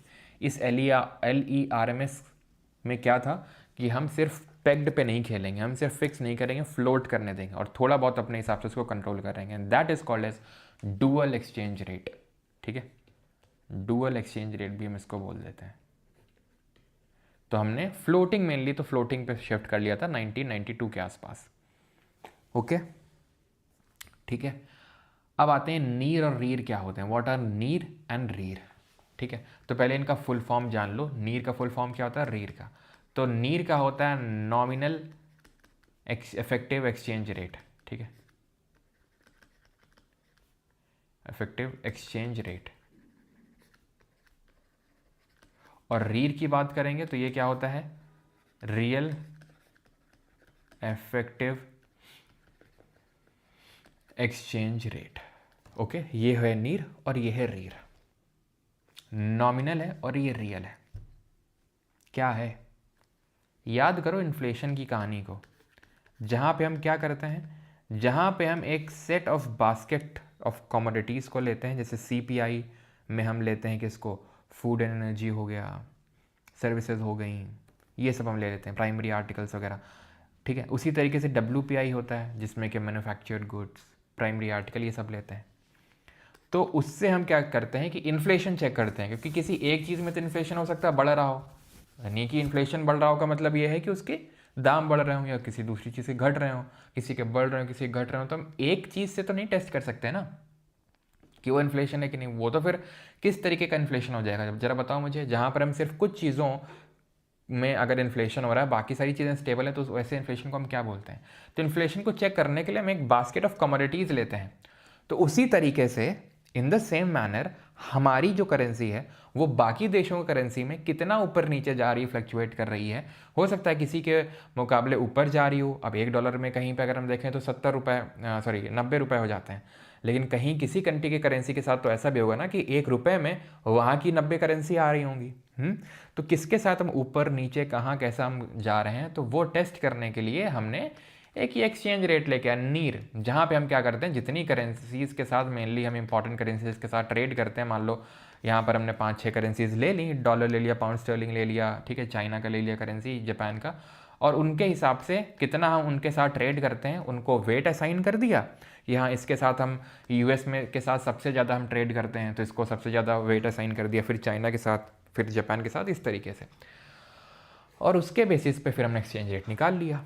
तो उससे हमें पता चल जाता है कि हमारा एक्सचेंज रेट ऊपर जा रहा है, नीचे जा रहा है, कैसा क्या हो रहा है।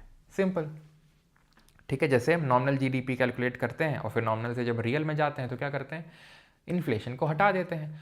तो अगेन अगर हम इन्फ्लेशन को हटा दें इससे, यानी हमारी जो करेंसी है उससे अगर हम इन्फ्लेशन के इन्फ्लुएंस को हटा दें तो हमें रियल इफेक्टिव एक्सचेंज रेट मिल जाता है। तो इफेक्टिव एक्सचेंज रेट है क्या चीज़, हम अपनी करेंसी को देख रहे हैं कि बाकी कंपैरिजन में ऊपर जा रही है कि नीचे जा रही है, ठीक है, कुछ करेंसीज को सेलेक्ट करने के बाद, बास्केट ऑफ कमोडिटीज जैसे इन्फ्लेशन में लेते हैं, उसी तरीके से नीर आ जाता है। और अगर उससे इन्फ्लेशन हटा दें तो रीर आ गया, सिंपल, ठीक है।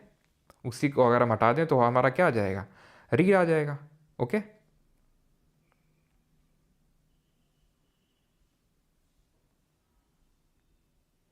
How can country increase the value of its currency. मतलब क्या सोते होते रहते हो क्या, हैं?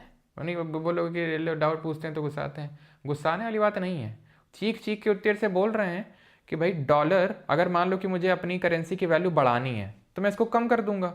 अब कम कैसे होती है, कैसे कम होती है, मॉनेटरी पॉलिसी, फिजिकल पॉलिसी पढ़ाए थे कि नहीं, कुछ पढ़ाए थे कि इंटरेस्ट रेट अगर मैं बढ़ा दूंगा तो मेरी डोमेस्टिक करेंसी जो है वो कम हो जाएगी, सिंपल। या मैं लोगों पर टैक्स बढ़ा दूं, फिजिकल पॉलिसी, यानी कि सिंपल कॉन्ट्रैक्शनरी मॉनेटरी पॉलिसी लेके आओ या कॉन्ट्रैक्शनरी फिजिकल पॉलिसी लेके आओ, इन नटशेल कॉन्ट्रैक्शनरी पॉलिसी लेके आओगे घट जाएगी। या डॉलर फेंक के मार दे कौन, जो हमारी सेंट्रल बैंक है, तो हो जाएगा सिंपल। उल्टा करना है तो डॉविश या एक्सपेंशनरी मॉनेटरी पॉलिसी या फिजिकल पॉलिसी लेके आओ, जिसके थ्रू क्या होगा, करेंसी इकोनॉमी में ज़्यादा बढ़ जाएगी अपनी करेंसी। जब बढ़ जाएगी अपनी करेंसी तो सिंपल डिप्रिशिएशन हो जाएगा, ठीक है। तो इस तरीके से आपका वर्क करता है क्या, फिक्स एक्सचेंज रेट। सर फैटमैन में नहीं है, अच्छा तो लिख लीजिए, नहीं है तो नहीं है तो लिख लीजिए, और क्या बोलेंगे हम, या हम उसको लिखने आए, अब उसको भी हम बताइए तो लिख जाएं आके। अब आते हैं एक्सचेंज रेट मैकेनिज्म्स पे। क्या है ये विनिमय दर तंत्र, तो कुछ नहीं, एक्चुअल में हम कन्वर्टेबिलिटी की अब चर्चा करने वाले हैं, इसको भूल जाओ, पहले समझो कन्वर्टेबिलिटी क्या होती है। कन्वर्टेबिलिटी, कन्वर्टेबिलिटी का मतलब ये होता है कि हम मेरे पास मान लो मेरे पास 1,00,000 रुपए हैं, तो मुझे डॉलर चाहिए, तो कितनी आसानी से मेरा पैसा 1,00,000 रुपए डॉलर में कन्वर्ट हो जाएगा। वो जो डॉलर में कन्वर्ट हो रहा है उसको कन्वर्टेबिलिटी बोलते हैं, ख़त्म। यही होती है कन्वर्टेबिलिटी। अगेन, मेरे पास पैसा है, इंडियन करेंसी है, 1 लाख 2 लाख जितना भी है, मुझे इसको डॉलर में कन्वर्ट करवाना है बिकॉज मुझे यूएस जाना है, वहाँ इन्वेस्ट करना है, तो मुझे चाहिए, तो उसको कन्वर्टेबिलिटी बोलते हैं। सिंपल चीज़ लग रही है, लेकिन पहले इसको बहुत रिस्ट्रिक्ट करके रखा गया था। 1973 में गवर्नमेंट एक एक्ट लेके आई थी, FERA. FERA exchange stands for foreign exchange regulation act, विदेशी मुद्रा विनियमन अधिनियम 1973, FERA. It was introduced with the intent to facilitate and simplify the foreign exchange system in India. इसे भारत में विदेशी मुद्रा प्रणाली को सुविधाजनक और सरल बनाने के इरादे से पेश किया गया था, लेकिन बिल्कुल भी सुविधाजनक या सरल नहीं था। ये बहुत ही ड्रैकोनियन काइंड ऑफ लॉ था। इसमें क्या था कि अगर आपने अपनी करेंसी को उसमें फॉरेक्स में कन्वर्ट करवाया, मतलब किसी दूसरी करेंसी में, it is a crime. It is a crime unless approved by government.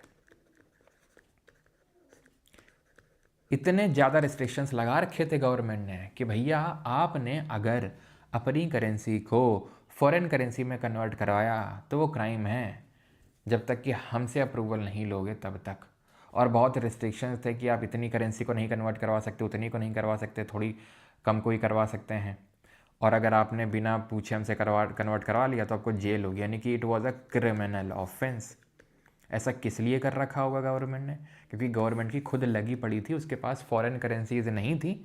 क्योंकि अगर लोग ऐसे ही फॉरेन करेंसी में कन्वर्ट कराते रहेंगे, फॉरेन करेंसी लेते रहेंगे, विदेश भेजते रहेंगे, विदेश लेके जाते रहेंगे, वहाँ इन्वेस्ट करते रहेंगे, तो हमारे पास कहाँ से बचेगा कि हम इंपोर्ट कैसे करेंगे, फिर चीज़ों का आयात कैसे करेंगे? अगर हमारे पास फॉरेन करेंसी नहीं होगी तो गवर्नमेंट ने रिस्ट्रिक्शंस लगा रहे थे इस फेरा के थ्रू। फिर जब गवर्नमेंट को ये बात समझ में आई और फिर आपको पता है कि एलपीजी रिफॉर्म्स आए, तो उसके बाद 1999 में, ठीक है, post economic reforms, because economic reforms हमारे 1991-92 के टाइम से आए थे, तो पोस्ट इकोनॉमिक रिफॉर्म्स फिर हमने फेमा को लेके आए 1999 में। FEMA focuses on enhancing India's foreign exchange reserves and emphasises the promotion of foreign trade and payments. तो जो ड्रैकोनियन लॉ था इसको ईज आउट किया गया। क्रिमिनल जो ऑफेंस था अभी तक, उसको सिविल ऑफेंस की कैटेगरी में रखा गया कि भाई क्रिमिनल ऑफेंस नहीं है, सिर्फ सिविल ऑफेंस है। और बहुत सारी अभी जो रिस्ट्रिक्शंस लगे थे उनको ईज कर दिया गया था फेमा के तहत, ठीक है। अब यहाँ पे कन्वर्टिबिलिटी की भी अगर मैं बात करूँ ना, तो 2 कंपोनेंट होते हैं कन्वर्टिबिलिटी में भी। कन्वर्टिबिलिटी के 2 कंपोनेंट क्या होते हैं? एक तो करेंट अकाउंट कन्वर्टिबिलिटी और एक कैपिटल अकाउंट कन्वर्टिबिलिटी। कैसे? तो हमें पता है कि बैलेंस ऑफ पेमेंट के 2 पार्ट होते हैं, करेंट और कैपिटल। तो अगर आप गुड और सर्विसेज के ट्रांजैक्शन के लिए अगर कन्वर्टिबिलिटी करवा रहे हैं तो that is current account convertibility. और अगर आप इन्वेस्टमेंट पर्पज से कर रहे हैं तो कैपिटल अकाउंट पर कन्वर्टिबिलिटी। इंडिया में अब 100% करेंट अकाउंट कन्वर्टिबिलिटी है अकॉर्डिंग टू, ये कब हुआ था? अगस्त 1994 में। ईयर्स आजकल पूछे जा रहे हैं तो ध्यान रखिएगा, अगस्त 1994 में। ओके, ठीक है। तो करंट पर्पस से फुल करंट अकाउंट कन्वर्टिबिलिटी है इंडिया में, फुल करंट अकाउंट कन्वर्टिबिलिटी, ठीक है। As per article number 8 of IMF, ठीक है। जो IMF का आर्टिकल नंबर 8 है उसके तहत हमें फुल करंट अकाउंट कन्वर्टिबिलिटी रखनी है। और कैपिटल में अगर बात करेंगे तो अभी फुल नहीं है, लगभग 40-60 का रेशियो चलता है। लेकिन धीरे धीरे एक काइंड ऑफ एक कमेटी बनी थी जिसका नाम था तारापोर कमेटी, और उसने बोला था कि फुल कैपिटल अकाउंट कन्वर्टिबिलिटी भी कर देनी चाहिए, लेकिन ऐसे तुरंत नहीं, ठीक है। पहले आपको देखना है थोड़ा बहुत कि कितना सही है कितना नहीं है। करना तो फुल है लेकिन एकदम से नहीं करना है, आराम आराम से करना है। तो तारापोर कमेटी एक तो 1997 में बनी थी और 2006 में। वो बनी किस लिए थी? इसीलिए बनी थी ये देखने के लिए कैपिटल अकाउंट कन्वर्टिबिलिटी कितनी की जा सकती है। तो उसने ये बोला था कि बिल्कुल करी जा सकती है, लेकिन विद सर्टेन रिस्ट्रिक्शंस। थोड़े से रिस्ट्रिक्शन का मतलब ये है कि आप थोड़ा सा कुछ कंडीशन रखो, प्री कंडीशन उसके बाद। तो ये है आपकी कन्वर्टिबिलिटी का पूरा कॉन्सेप्ट। ओके, लॉरेंस का आप नहीं पढ़ेंगे बिकॉज ये इनइक्वालिटी से संबंधित है। कल जब हम पॉवर्टी वाला टॉपिक देखेंगे तब देखेंगे। और कुछ चीज़ें इक्का दुक्का जो हमारे टॉपिक छूट गए थे बीच में, लाइक मैंने पहले लेक्चर में आपको कुछ तो याद करो मैंने आपको छुड़वाया था, तो वो सारी चीज़ें हम कल खत्म करेंगे। परसों 5 ईयर प्लान एंड जो हमारी इकोनॉमिक पॉलिसी है वो हो जाएंगी, और उसके बाद we are done with the economics. और मैं आपको बता दूं, अभी रिसेंट में दिल्ली पुलिस का जो पेपर हुआ है उसका आंसर किया है। मैं पूरे इकोनॉमिक्स के क्वेश्चन, ज्योग्राफी, पॉलिटी, हिस्ट्री, जो हम सब्जेक्ट चारों खत्म कर चुके हैं, उसकी क्लास लगाने वाला हूँ, ठीक है, जिसमें कि हम सारे क्वेश्चंस करेंगे। वो आपके लिए रिवीजन क्लास बोल लो या फिर टेस्ट क्लास बोल लो, एज अ रिवीजन क्लास या टेस्ट क्लास के तौर पे होने वाली, जहाँ पे सारे क्वेश्चंस लगाएंगे जल्दी जल्दी, तो रिवाइज करके रखिए, उससे आपका पूरा रिवीजन भी हो जाएगा। ऑलराइट, सो अगर आपको बैच का एक्सेस चाहिए तो आप ले सकते हैं परमार अकेडमी ऐप से। फैक्टमैन में जो भी चीज़ें नई पढ़ाई हैं उनको एड ऑन करना है आपको, ठीक है। सेकेंड एडिशन को लेके बहुत सारे लोग पूछते रहते हैं, सेकेंड एडिशन अभी ऐसा 1-2 दिन में तो नहीं आ रहा है, ठीक है। मैं लगभग आपको आप ये मान सकते हैं कि लगभग 10-12 दिन बाद ही बता पाऊँगा एग्जैक्टली कि भाई कब आएगा, लेकिन अभी विद इन अ मंथ तो अभी मैं प्रॉमिस आपसे नहीं कर सकता कि विद इन अ मंथ ऐसा कुछ होने वाला है, ठीक है। तो आप अनाउंस कर रहे हैं तो अनाउंस करते चलिए, ऑलराइट, ठीक है। अब आते हैं किस पे, क्वेश्चंस पे, ऑलराइट, ठीक है। और बाकी इंग्लिश का है एंड ये कॉम्बो है। चलिए अभी क्वेश्चंस कर लेते हैं। क्वेश्चंस क्वेश्चंस क्वेश्चंस क्वेश्चंस ये रहा, पहले एसएससी वाले कर लिए जाएं क्या? चलो पहले आसान आसान से करवाते हैं, नहीं तो तुम लोग फिर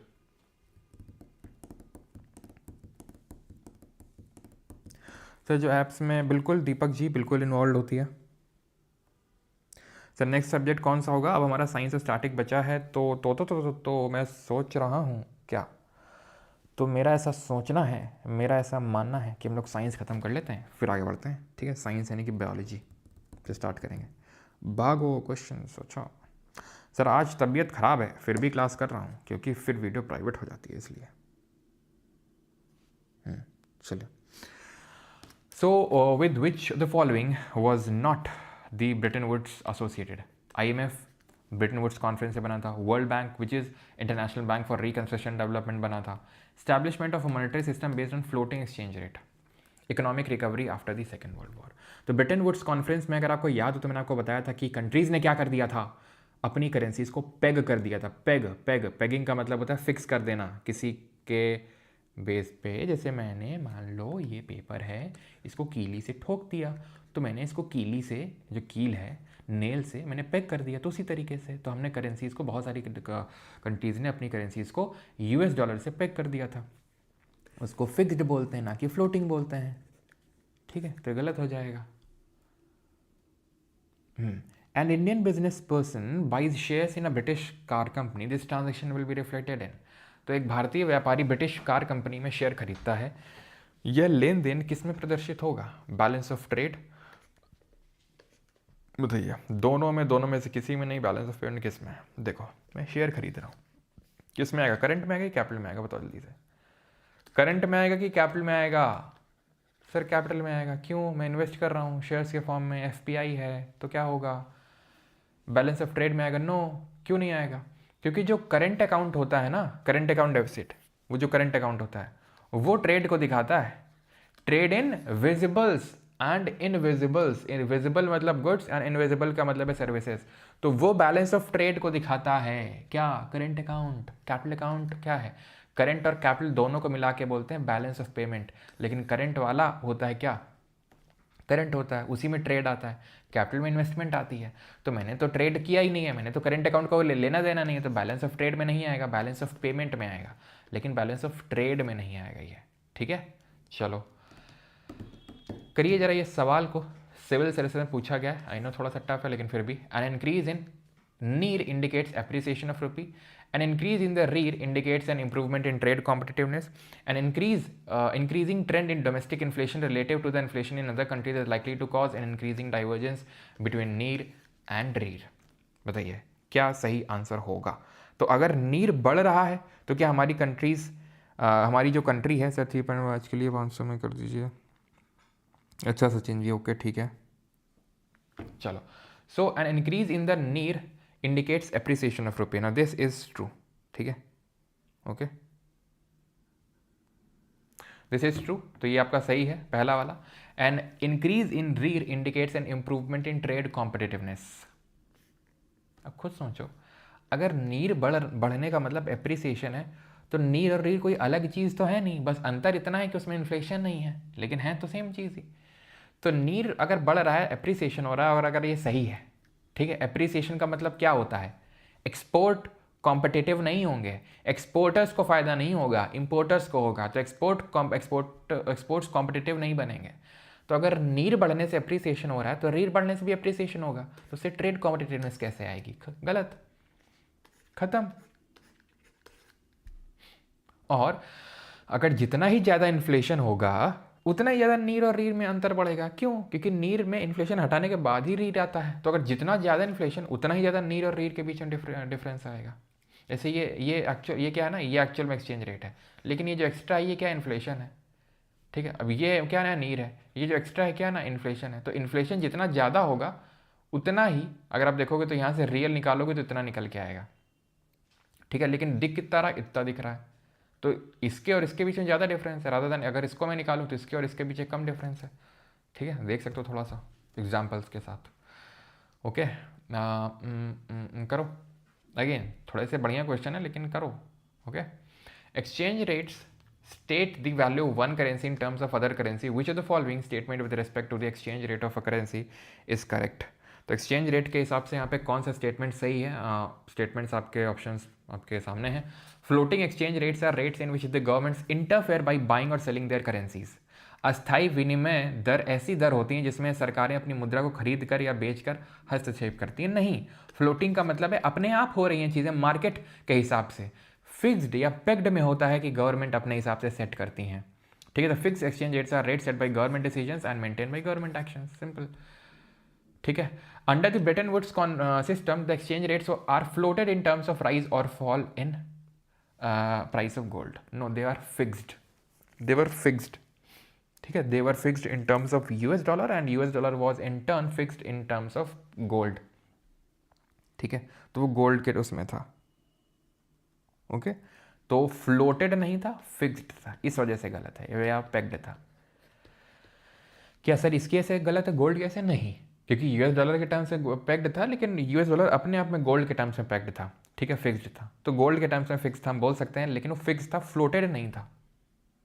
ठीक है, चलो, अब जो क्लासिकल गोल्ड स्टैंडर्ड है वहाँ पर are fixed in terms of price of dollar, ऐसा नहीं है, बिकॉज अब सबने फ्लोटिंग कर दिया है। ठीक है, मोस्टली ने। Which of the following would be considered as FDI? FDI क्या होगा? A foreign company buying shares in stock exchange in India, a foreign country pension fund investing in Indian stock market, a foreign merchant banker buying shares from Indian stock market, a foreign entity setting up an educational institution India. बताइए कौन सा long nature का है, long term nature का है, जिसको आसानी से छोड़ के कोई नहीं जा सकता है? कौन सा होगा? सर इंडिया डिवैल्यूएशन क्यों नहीं करता डॉलर को कम करने के लिए और पीस को स्ट्रांग करने के लिए, और क्वेश्चन पूछने पर टाइम आउट क्यों कर दिया जाता है? क्योंकि फालतू के क्वेश्चन पूछा जाता है। जैसे आपने ये सवाल पूछा है तो बहुत अच्छा क्वेश्चन है, या तो आपने स्पैम किया होगा तब एडमिन जी ने आपको ऐसा किया होगा। ठीक है, जैसे आपने क्वेश्चन पूछा है तो अच्छा है कि इंडिया डिवैल्यूएशन क्यों नहीं करता है डॉलर को कम करने के लिए। क्योंकि बाकी जो कंट्रीज़ हैं, जैसे आपने क्या किया, आप बोल रहे हो कि डिवैल्यूएशन, डिवैल्यूएशन से क्या होता है? चाइना करता है डिवैल्यूएशन, जहाँ पे वो अपने एक्सपोर्ट को बढ़ाने के लिए क्या करता है, इस चीज़ को करता है कि बीच बीच में डिवैल्यू करने लगता है। तो जो यूएस है वो धमकी देता है कि भाई हम भी डिवैल्यू कर देंगे, सिंपल। तो कंट्रीज़ को इन चीज़ों का भी ध्यान रखना होता है, सिर्फ एक ही कॉम्पोनेंट नहीं होता है कि डिवैल्यूएशन क्यों नहीं कर देता है। और फिर आप देखो ना कि $1 में अभी 90 रुपीज़, 90 से ऊपर जा रहे हैं हम, और डिवैल्यू करेंगे तो और 100 का मार्क ऊपर क्रॉस करेंगे, तो उससे हमारे इंपोर्ट भी तो महंगे होंगे। भाई डिवैल्यूएशन उस कंट्री के लिए फेवरेबल होता है जिस कंट्री के एक्सपोर्ट बहुत ज़्यादा हो। अब मैं इंपोर्ट कर रहा हूँ ज़्यादा, मैं उसको डिवैल्यू कर रहा हूँ, मेरा एक्सपोर्ट कुछ है नहीं, मेरी तो लंका लग जाएगी ऐसे तो। ठीक है, क्योंकि अगर मुझे किसी चीज़ को पहले इंपोर्ट करना होता था $1 की चीज़ को, तो मुझे पहले 90 रुपये देने पड़ते थे। अब मान लो अब मुझे क्या करने पड़ रहे हैं, अब मुझे उसी $1 के लिए 100 रुपये देने पड़ रहे हैं, तो मेरी तो लंका लग रही ना उस हिसाब से। तो अब फॉरेन कंपनी बाइंग, तो यहाँ पे क्या हो जाएगा? Option number D. चलिए, which of the following is or are the effects of the devaluation or depreciation of a currency? क्या होगा? डीवैल्यूएशन या डेप्रिसिएशन से क्या होगा, इन्फ्लुएंस होगा? बढ़िया लेवल के क्वेश्चन है, करिए। It leads to increase in imports and decrease in export. Depreciation हो रहा है तो इंक्रीज इन इम्पोर्ट नहीं भाई, एक्सपोर्ट में इंक्रीज होगा। तो पहला गलत, पहला गलत, खत्म। 3 अपने आप सही हो गया, लो 2 को चेक करना। It leads to increase in export, yes, खत्म। आपको किससे खेलना है? एलिमिनेशन, ऑप्शन एलिमिनेशन से खेलना है। Which of the following statement is or are correct? Most of India's reserves is held in the form of foreign currency. There is no cost of holding foreign currency as reserves by a nation. ये भी मैं कोई tough question नहीं बोलूँगा, ठीक है, tough नहीं है। अब कोई कॉस्ट है ही नहीं होल्ड, भाई कैसे नहीं है, ये क्वेश्चन मैं करवा चुका हूँ अलग तरीके से। There is no cost of holding reserves with RBI, bank के लिए कोई कॉस्ट नहीं। अरे बिल्कुल है अपॉर्चुनिटी कॉस्ट, क्यों नहीं है? वो पैसा अगर बैंक के पास होता तो बैंक उसको लोन में उठाता, मनी मल्टीप्लाई होती, बैंक को फायदा होता। तो अपॉर्चुनिटी कॉस्ट तो हर चीज़ में इन्वॉल्व है। आप पढ़ रहे हो, मैं पढ़ा रहा हूँ, हम कुछ और भी कर सकते थे जो नहीं कर पा रहे हैं, वो अपॉर्चुनिटी कॉस्ट है उसकी। ठीक है, तो कोई कॉस्ट कैसे हो नहीं सकती? तो एक्सट्रीम कीवर्ड है no cost. There is no cost of holding foreign currency, extreme keyword है। तो दूसरा नहीं होगा, दूसरा नहीं होगा, दोनों गए ही है। Most of India's reserves is held in foreign currency, खत्म। Which of the following is not included in the capital account of balance of payment of a country? Capital account में क्या नहीं है? एफडीआई नहीं है, कमर्शियल बोरिंग नहीं है, invisibles नहीं है, या फिर एक्सटर्नल असिस्टेंस नहीं है। Not included in the capital account of the balance of payment of a country. FDI बिल्कुल है, कमर्शियल बोरिंग बिल्कुल है, एक्सटर्नल असिस्टेंस है। Trade in visibles and invisibles वो करेंट अकाउंट में जाता है। करिए जरा, वॉस्त्रो नॉस्त्रो, वैसे इसको आप स्किप करो पहले, ठीक है, कर तो लोगे, लेकिन इंश्योरेंस डेंसिटी मैंने नहीं पढ़ा अभी।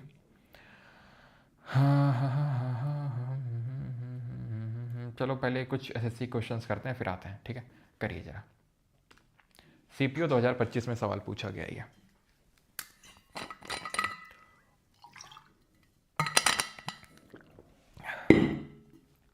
A surplus on the current account indicates that a country is lending to the rest of the world. बिल्कुल भाई, करेंट अकाउंट डेफिसिट कब हो रहा था? जब हम इंपोर्ट ज़्यादा कर रहे थे, एक्सपोर्ट कम कर रहे थे। सरप्लस कब होगा? जब हम एक्सपोर्ट ज़्यादा करेंगे, इंपोर्ट कम करेंगे। A current account is said to be in balance when payment exceeds the receipts. Current account is said to be in balance, balance में होगा जब पेमेंट बढ़ जाएंगी देन द रिसीट। ऐसा नहीं है, बैलेंस में चीज़ें तब होती हैं जब दोनों चीज़ें इक्वल होती हैं, ठीक है। सरप्लस जब होता है जब हम ज़्यादा ले रहे हैं, दे, है ना, सिंपल सी बात है, हमें मिल ज़्यादा रहा है, हम दे कम रहे हैं, सरप्लस। हम दे ज़्यादा रहे हैं, मिल कम रहा है, deficit. Option number A. Which global body promotes liberal economic reforms? कौन है? आईएमएफ है। इकोनॉमिक रिफॉर्म्स की अगर बात करेंगे तो यूएनडीपी डेवलपमेंट, डेवलपमेंट से एसोसिएटेड है, UN development programme. WHO health से रिलेटेड है, ठीक है। ये एजुकेशन से, सिंपल एलिमिनेशन से। Which of the following was not a goal of 1991 के इकोनॉमिक रिफॉर्म्स? निम्नलिखित में से कौन सा 1991 के आर्थिक सुधारों का लक्ष्य नहीं था? To promote industrial competitiveness, expand public sector control, boost foreign investment, या achieve fiscal discipline. Not a goal of 1991 के इकोनॉमिक रिफॉर्म्स का गोल नहीं था। प्रमोट इंडस्ट्रियल कॉम्पिटिटिवनेस, यस, ठीक। एक्सपैंड पब्लिक सेक्टर कंट्रोल, नहीं। इकोनॉमिक रिफॉर्म्स में तो हमने पब्लिक सेक्टर का जो कंट्रोल है, अगेन मैं इकोनॉमिक की जब पॉलिसी कल नहीं सॉरी परसों जब 5 ईयर प्लान पढ़ेंगे तो वहाँ पर मैं आपको बताऊंगा, ठीक है। हम डिफरेंट जो हमारी इकोनॉमिक पॉलिसीज़ हैं उनको देखेंगे तो वहाँ देखेंगे किस तरीके से पब्लिक सेक्टर कंट्रोल, यानी गवर्नमेंट सेक्टर कंट्रोल बहुत ज़्यादा था। धीरे धीरे हमने ईज आउट करना शुरू किया, जहाँ पर हमने प्राइवेट सेक्टर्स को बुलाया। अभी तो पढ़ाया मैंने LPG, उसमें P क्या था? प्राइवेटाइजेशन। प्राइवेटाइजेशन का मतलब है पब्लिक सेक्टर, मतलब गवर्नमेंट जा रही है, प्राइवेट आ रही है। तो पब्लिक सेक्टर का कंट्रोल एक्सपैंड नहीं हुआ, कम हुआ। In India who was the initial head of the foreign investment promotion board? तो भारत में विदेशी निवेश संवर्धन बोर्ड का प्रारंभिक प्रमुख कौन था? Principal secretary to PM, finance minister, external affairs minister, home minister. तो it was principal secretary to the PM. The rupee was made convertible on the current account of the balance of payment in. तो full current account convertibility कब आई? अभी लिखवाया था अगस्त 1994 में। In a dual exchange rate system called as liberalized exchange rate system LERMS was introduced in India. कब introduce हुआ था? अभी लिखवाया था मार्च 1992 में। एक्चुअल में ये 1992-93 का जो बजट था वहाँ पे अनाउंस हुआ था LERMS, लेकिन इंट्रोड्यूस मार्च 1992 में, अगर एग्जैक्टली स्पेसिफिक डेट पूछेगा आपसे तो। Alright, now in which in the context of reform policy introduced in and after 1991, the investment limit in foreign banks was raised to around this as part of financial sector reforms. So it was raised to 74%. ठीक है, all right. Investment limit in foreign banks 74%.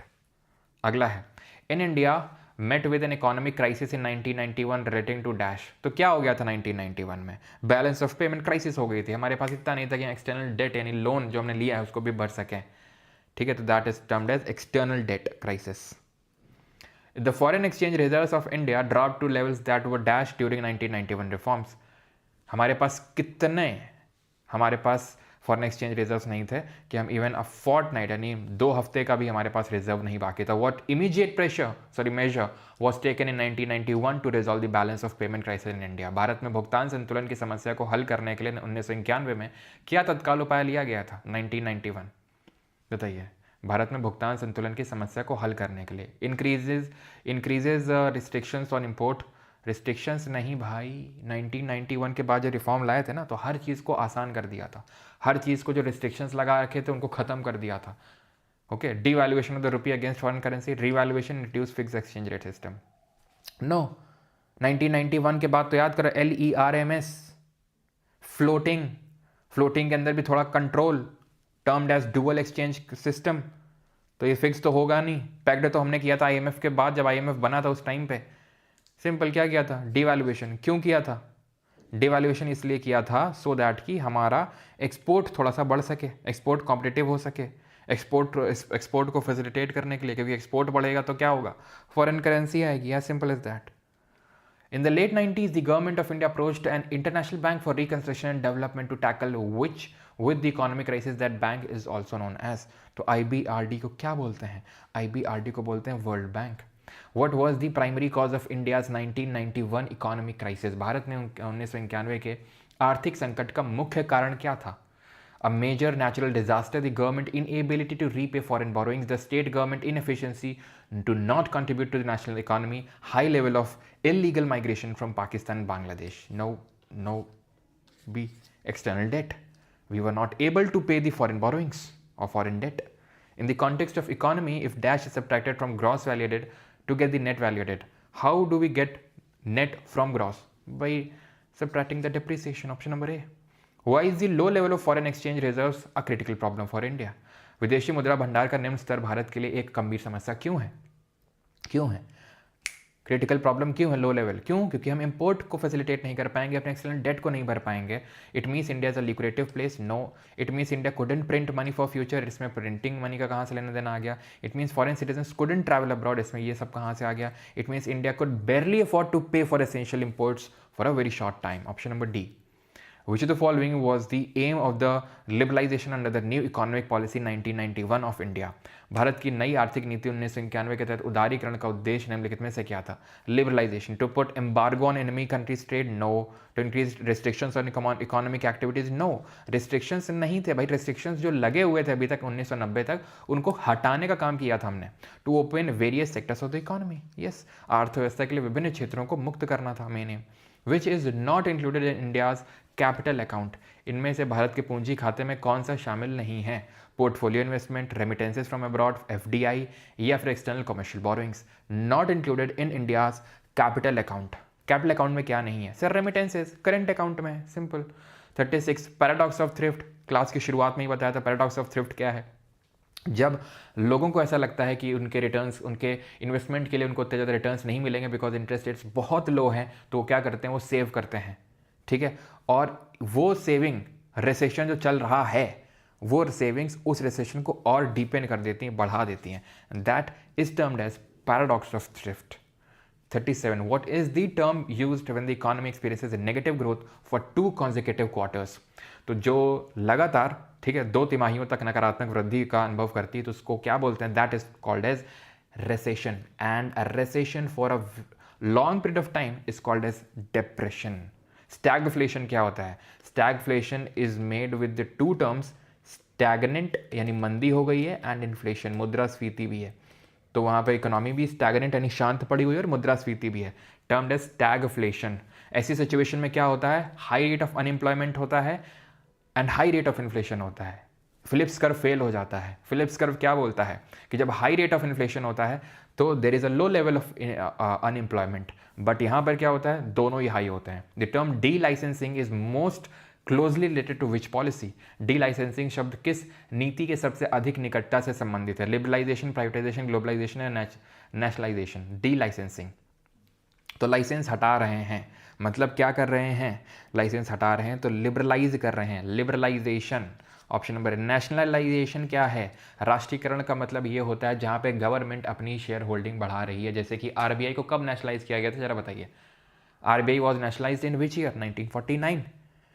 बैंकों का हमारा राष्ट्रीयकरण हुआ 2 phases में। पहला वाला फेज कब था? 1969, 14 बैंकों का राष्ट्रीयकरण। फिर उसके बाद कितनी बैंकों का राष्ट्रीयकरण किया गया था? 6 बैंकों का। कब? 1980 में। ठीक है, एक तो 1969 में इंदिरा गांधी के टाइम पे, फिर 1980 के टाइम पे चौधरी चरण सिंह के टाइम पे। ठीक है, पहले 16 बैंक्स और फिर 14 बैंक्स और उसके बाद फिर 6 बैंक्स का नेशनलाइजेशन हुआ। मतलब गवर्नमेंट ने पूरी तरीके से 100% ऑफ इट्स शेयर होल्डिंग उसकी ले ली। That is called as nationalization, राष्ट्रीयकरण। ठीक है, क्लियर है? इस पे अभी MTS में सवाल भी बन चुका है। ठीक है, जो अभी चल रहा है पहले दिन ही। चलो अगला है व्हाट इज, अभी नहीं करना है वैसे तो इनइक्वालिटी होगा। ठीक है, लेकिन अभी हमने पढ़ा नहीं है, कल देखेंगे। What was the emphasis of fiscal reform under 1991 programme? तो 1991 के कार्यक्रम के अंतर्गत राजकोषीय सुधार पर क्या जोर दिया गया था? ये आपसे पूछा है, बताइए। Nationalizing industries to increase revenue, increasing government expenditure to stimulate demand, reducing foreign investment dependence, या फिर reducing subsidies, rationalizing expenditure and improving tax efficiency. What was the emphasis of fiscal reform under 1991 program? Nationalizing industries to increase the revenue. Fiscal reform क्या हुआ था? Nationalization हुआ था। Increasing government expenditure to stimulate demand, reducing foreign investment, reducing subsidies, nationalizing expenditure and improving the tax efficiency. ठीक है, तो physical reforms की बात हो रहा है, तो ऑप्शन नंबर डी यहाँ पे सही आंसर होगा। और मैं आपको कई बार बता चुका हूँ कि जो ऑप्शन ज़्यादा मैं बोल सकता हूँ कि एक्सप्लेनेटरी होता है, जहाँ पे ज़्यादा काइंड ऑफ उस चीज़ को एक्सप्लेन किया जा रहा हो, लंबाडी जिसको हम बोलते हैं, ठीक है, वो जनरली सही होता है। ठीक है, यहाँ पे देखेंगे अगर आप चारों में से कंपेयर करेंगे तो आपको ऑप्शन नंबर डी नज़र आएगा जो ज़्यादा एक्सप्लेनेटरी है। ठीक है, 41 which of the following committees recommended liberalisation of FDI in India post 1991? Which of the following committees, तो किसने लिबरलाइजेशन को रिकमेंड किया था FDI का? तो ये थी आपकी Narasimham committee, option number A. ठीक है, इसने क्या बोला था कि लिबरलाइज करने की ज़रूरत है FDI को in India, Rangarajan committee. In 1991 India face an economic crisis primarily due to which of the following issues? तो क्या हो गया था 1991 में? तो हो गया था क्या, बताइए? Inability to repay the external debt and depletion of foreign exchange reserves. तो जिसकी वजह से क्या हुआ था, धीरे धीरे हमारे रिजर्व्स खत्म हो गए थे। विच act replaced FERA in 1999 to facilitate the external trade and payments? तो बाह्य व्यापार यानी बाहरी व्यापार और भुगतान को सुविधाजनक बनाने के लिए 1999 में FERA दैट इज फेरा का स्थान किस अधिनियम ने लिया? MRTP act? नो, ये मैं आगे पढ़ाऊंगा आपको। ठीक है, पर्सनली क्लास में। Security and exchange board of India? No, FEMA. ठीक है, 1999 में, जिसने क्रिमिनल ऑफेंस को सिविल ऑफेंस बनाया और बहुत सारे रिस्ट्रिक्शंस लगे तो उसको ईज आउट किया। यस, 11 हो चुका है बिल्कुल। Which of the following was removed by the reform policies introduced after 1991 in India? Bharat में 1991 के बाद शुरू की गई सुधार नीतियों में से इनमें से किसको हटा दिया गया था? Control over all prices in the market, industrial licensing for most sectors, restrictions, ये पूछा है रिमूव किसको कर दिया गया था? तो restrictions on foreign ownership in private firms, government regulation of small, ठीक है, इंडस्ट्रियल जो लाइसेंसिंग है उसको ख़त्म कर दिया गया था मोस्टली। तो ठीक है, बिल्कुल 11 हो चुका है। आर्टिकल नंबर 44 में क्या लिखा हुआ था जल्दी से? A major criticism of the 1991 reforms is that they benefited which sector the least? सबसे कम बेनिफिट किसको किया? एग्रीकल्चर, सर्विसेज, मैन्युफैक्चरिंग या फिर बैंकिंग? तो सबसे कम एग्रीकल्चर को बेनिफिट किया, सबसे ज़्यादा सर्विसेज को। What does the term automatic route imply in the FDI? FDI में ऑटोमेटिक रूट का मतलब क्या है? जहाँ पर हमें गवर्नमेंट से अप्रूवल ना लेना पड़े, बिना गवर्नमेंट अप्रूवल के हम इन्वेस्ट कर सकें। विच, जैसे कि हमें पता है डिफेंस सेक्टर में 74% ऑटोमेटिक रूट के थ्रू है। Which industry stayed under government control over the 1991 deregulation? 1991 में डीरेगुलेशन के बाद कौन सी इंडस्ट्री सरकारी कंट्रोल में रही? Which industry stayed under government control after the 1991 regulations? बताइए। Retail and textiles, atomic energy, तो ये आपकी होगी option number B, atomic energy and railway transport. What does the current account of the balance of payments primarily record? भुगतान संतुलन का चालू खाता मुख्य रूप से क्या दर्ज करता है? What does current account of the balance of payment primarily record? FDI? No. External loans? No. ठीक है, क्यों? क्योंकि ये आपका किस में आता है? कैपिटल अकाउंट में आता है सब। ठीक है, trade in goods and services, option number C, yes. ठीक है, What does the current account? ठीक है, तो ऑप्शन नंबर सी आ जाएगा। Okay, To get an emergency loan in 1991, India need to approach which government international organization? So it was IMF, International Monetary Fund. Why must an Indian buyer convert rupees to dollars when purchasing from the US? Rupees are not accepted in the US market. To calculate shipping cost, to use foreign exchange for import payment. Yes, option number C. ठीक है, आखिरी question करिए, फिर उसके बाद आपके लिए homework है ये, ठीक है, क्वेश्चंस। तो devaluation of the rupee 1991 improved export competitiveness. Devaluation कर रहे हैं यानी कि क्या हो रहा है, एक्सपोर्ट फैसिलिटेट हो रहा है, यानी कि वो कॉम्पिटिटिव बन रहा है, तो हमारा ट्रेड या फिर एक्सपोर्ट कॉम्पिटिटिव बनेगा अगर हम डीवैल्यू करेंगे तो। A weaker rupee made Indian goods cheaper in global markets. A weaker rupee, ठीक है, a weaker rupee made Indian goods cheaper in global markets. अगर हमारा वीक रुपी होगा तो उससे क्या हमारे इंडियन गुड्स चीप हो जाएंगे मार्केट में? सोचिए जरा इस पे। वीक रुपी का मतलब क्या हुआ? वीक रुपी का मतलब हुआ हमारा रुपी बहुत ज़्यादा अवेलेबल है, ठीक, बहुत ज़्यादा अवेलेबल है, और बहुत ज़्यादा अवेलेबल है मतलब हमने उसको क्या किया, डिप्रिशिएट कर दिया या डीवैल्यू कर दिया, तभी तो हुआ होगा। तो बिल्कुल सही है, ठीक है, इससे इंडियन गुड्स चीप हो जाएंगे, सस्ते मिलेंगे। क्यों? क्योंकि अगर हमने डीवैल्यू कर दिया या डिप्रिशिएट हो गया करेंसी तो एक्सपोर्ट ज़्यादा बढ़ेगा, जब ज़्यादा बढ़ेगा तो इंडियन गुड्स ज़्यादा मिलेंगे, चीप मिलेंगे, सस्ते मिलेंगे, ज़्यादा कॉम्पिटिटिव बनेंगे हमारे गुड्स, लोग ज़्यादा खरीदेंगे अगर सस्ते होंगे तो, ठीक है। So both A and R true and R is the correct explanation of A, ठीक है। In 1991 rupee was devalued in 2 stages, ठीक है। After the cumulative devaluation was about how much percent? तो it was about how much percent? 18, 28, 32, 36, 32% था, ध्यान रखिएगा, ठीक है, क्यूमुलेटिव।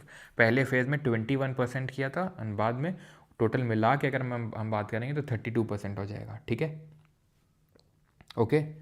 पहले जो हुआ था वो 21 नहीं 22% हुआ था, फिर उसके बाद 10% और, तो 32% हो गया था। ऑलराइट, क्लियर है कि नहीं क्लियर है यहाँ पे?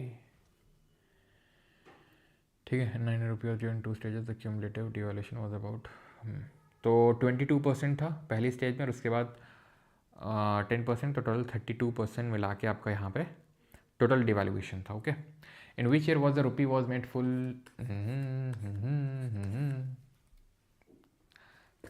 Tarapur committee, strengthening financial sector, reducing gross inflation, capital account convertibility. Sir यहाँ तो कैपिटल अकाउंट कन्वर्टिबिलिटी लिखा ही नहीं कि, तो बेटा बेजल 3 का कैपिटल अकाउंट से कोई लेना देना है क्या? नहीं, ऐसी चीज़ें तुमको बतानी पड़ेंगी क्या? बैंक से लेना देना इसका, इन्फ्लेशन को लेना देना है कैपिटल अकाउंट का, ग्रॉस फिस्कल डेफिसिट इसका तो बजट वजट से लेना देना है, कोई फाइनेंशियल सेक्टर, सिंपल, ठीक है। Which is not included in India's capital account, क्या नहीं? अब वही क्वेश्चन है बार बार, क्या है क्या नहीं है, क्या नहीं है क्या नहीं है, क्या है क्या क्यों है, देख रहे हो, सब फुल फॉर्म पूछ रहा है, कोई बात होती है? ये सब ये नहीं पढ़ाएं, यही मार्जिनल प्रोपेंसिटी टू कंज्यूम को छोड़ देना, जो मैंने पहले लेक्चर में छोड़ा था इसको कल पढ़ाऊंगा इसको, ठीक है, इसको भी छोड़ देना, ये सब कल देखेंगे। एमपीसी के जो भी क्वेश्चन दिखेंगे ना वो कल। विच policy reform targeted improving competitiveness and efficiency of banking system after 1991, बताओ। तो 1991 के बाद बैंकिंग प्रणाली की प्रतिस्पर्धात्मकता और दक्षता में उद्देश्य, तो बैंकिंग से क्या एसोसिएटेड है? Capital to risk weighted asset ratio, खत्म, बताया नहीं था CRAR, जो कि होता है क्या हमारा, क्या होता है? रिस्क वेटेड एसेट, मैंने आपको समझाया था, हाँ, CAR बताया था, CRAR पिछले लेक्चर में अगर आपको याद हो, बेजल नॉर्म्स में, बेजल 1, बेजल 2, बेजल 3, याद आया कुछ? और तो आप कर लेंगे, ठीक है, लाइसेंस राज, ठीक है, थोड़ा आप कर सकते हैं आज के लेक्चर के बेसिस पे भी, ना भी होगा तो कल मतलब परसों के लेक्चर में जब वो पढ़ाऊंगा तो हो जाएगा। What significant institutional development emerge from banking sector after 1991 to introduce financial stability लाने के लिए क्या हुआ? Board for financial supervision, option number है। नाबार्ड का क्या लेना देना है इससे?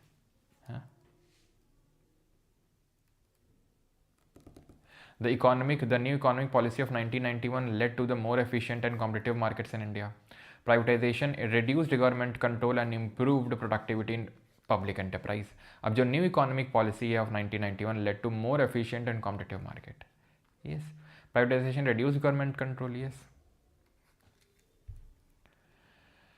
Which of the following is a structural reform under the 1991 policy? Devaluation of rupee, cut in subsidies, privatization of public sector units या फिर एक्सपोर्ट ड्यूटी इम्पोजिशन।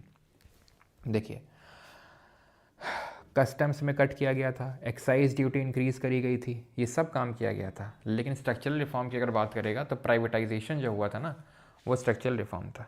ध्यान रखना, जो आईएमएफ ने लोन दिया था इंडिया को, ऐसे नहीं दे दिया था, बहुत सारी कंडीशन लगाई थी। एक तो डिवैल्यू करना पड़ेगा, तभी हमें डिवैल्यू करना पड़ा, जैसे मैंने बताया 22% पहले फेज़ में करना पड़ा।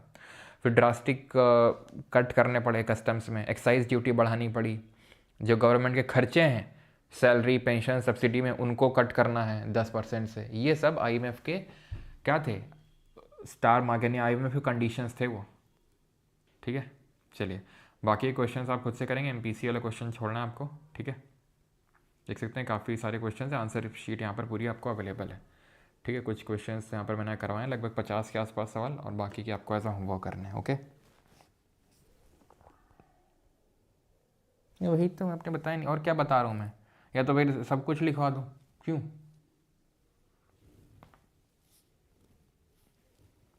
जब एग्ज़ाम में कोई चीज़ आ जाती है ना, तो सर आरबीआई ऑफिसर रन के लिए भी कुछ कर दो सर प्लीज़।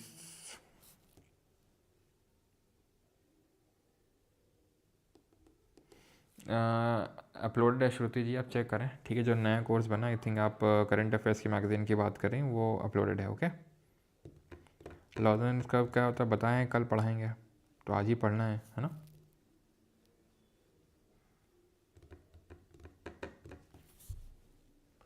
भैया मैंने आईएमएफ की कंडीशन नहीं लिखवाई, लिखनी है तो लिख लो अपने, लिखो, चलो लिखो जरा उसको। ड्रास्टिक कस्टम्स रिडक्शन, ठीक है, increase in the excise duty by 20%, cut in the government expenditure by 10%। लिखो एक्साइज ड्यूटी में को बढ़ाना है 20%। भाई तुमको याद करना है तो लिख लो आराम से, हमें क्या दिक्कत है। ठीक है, 20% से एक्साइज ड्यूटी बढ़ानी है, गवर्नमेंट एक्सपेंडिचर को 10% से कम करना है। ओके, एंड कस्टम्स को बढ़ाना है, एंड डीवैल्यूएशन करना है रुपये का। Okay,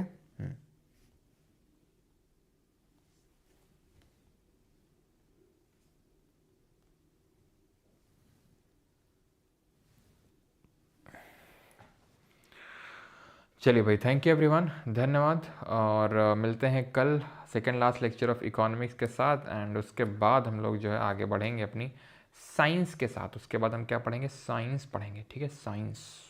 okay, alright. Double entry book keeping क्या होती है? डबल एंट्री का मतलब है क्रेडिट और डेबिट आप लिखते हो। क्रेडिट का मतलब कितना पैसा आया, कितना पैसा गया, आया गया, डबल। ठीक है, हॉट करेंसी हीटेड। हीटेड का मतलब ये है कि जहाँ पे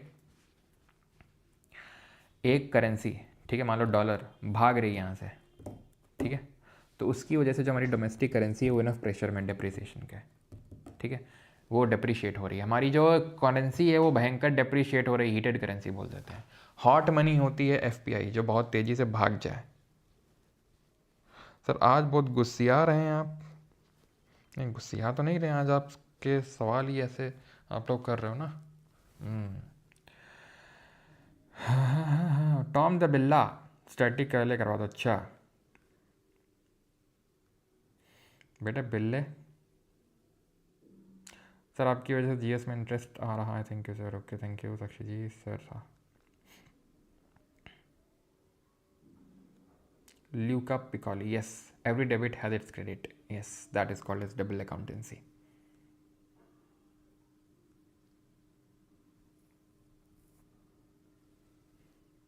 चलो,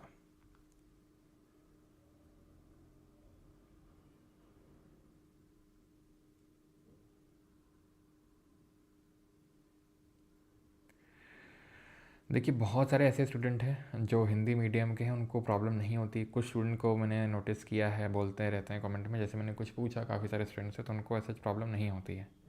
ठीक है, कि हिंदी मीडियम में मैं पता नहीं एडजस्ट कर लेते हैं, थोड़ा बहुत तो एडजस्ट आपने करना होगा, थोड़ा बहुत तो। ओके, चलिए, thank you thank you thank you thank you. Lambadi क्या है एक बार और प्लीज़?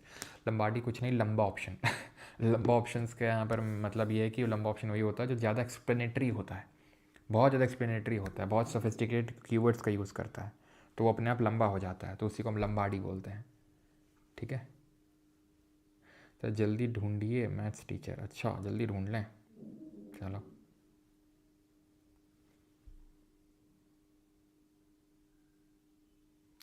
सर आपने ऐसा क्या किया है कि आप समाज में शक्ल नहीं दिखाते? पुलकित शेखर बेटे, एक बार की बात है, एक बार की बात है, ये तुम्हारे जैसा ही कोई लड़का आया था, ठीक है, तो उसने भी कुछ इसी तरीके का सवाल किया। तो उस दिन, उस टाइम मैं ऑफलाइन कोचिंग पढ़ाया करता था, साल 2020-21 की बात है। मेरे हाथों हिंसा हो गई और फिर उसी दिन मुझे कोचिंग वोचिंग बंद करके भागना पड़ा। तब से जो है मैं हो गया है कि मतलब मैं नहीं आ पा रहा हूँ सामने। तो हिंसा कुछ इतनी ज़बरदस्त थी कि उस बच्चे का आज तक कुछ पता चला नहीं, ठीक है। तो जब भी आप सवाल पूछें तो इस चीज़ का खासा ध्यान रखें, क्योंकि भले आप ऑनलाइन पढ़ रहे हैं लेकिन कभी भी कहीं से भी अचानक से कुछ भी हो सकता है, ठीक है। तो इस चीज़ को लेके सतर्क रहें, सावधान रहें। मिलते हैं कल इकोनॉमिक्स के सेकंड लास्ट लेक्चर के साथ। Okay, thank you. और बाकी जिसको बैच लेना है for the recording of the lecture, notes, quizzes, private Telegram group, everything you can access. Alright.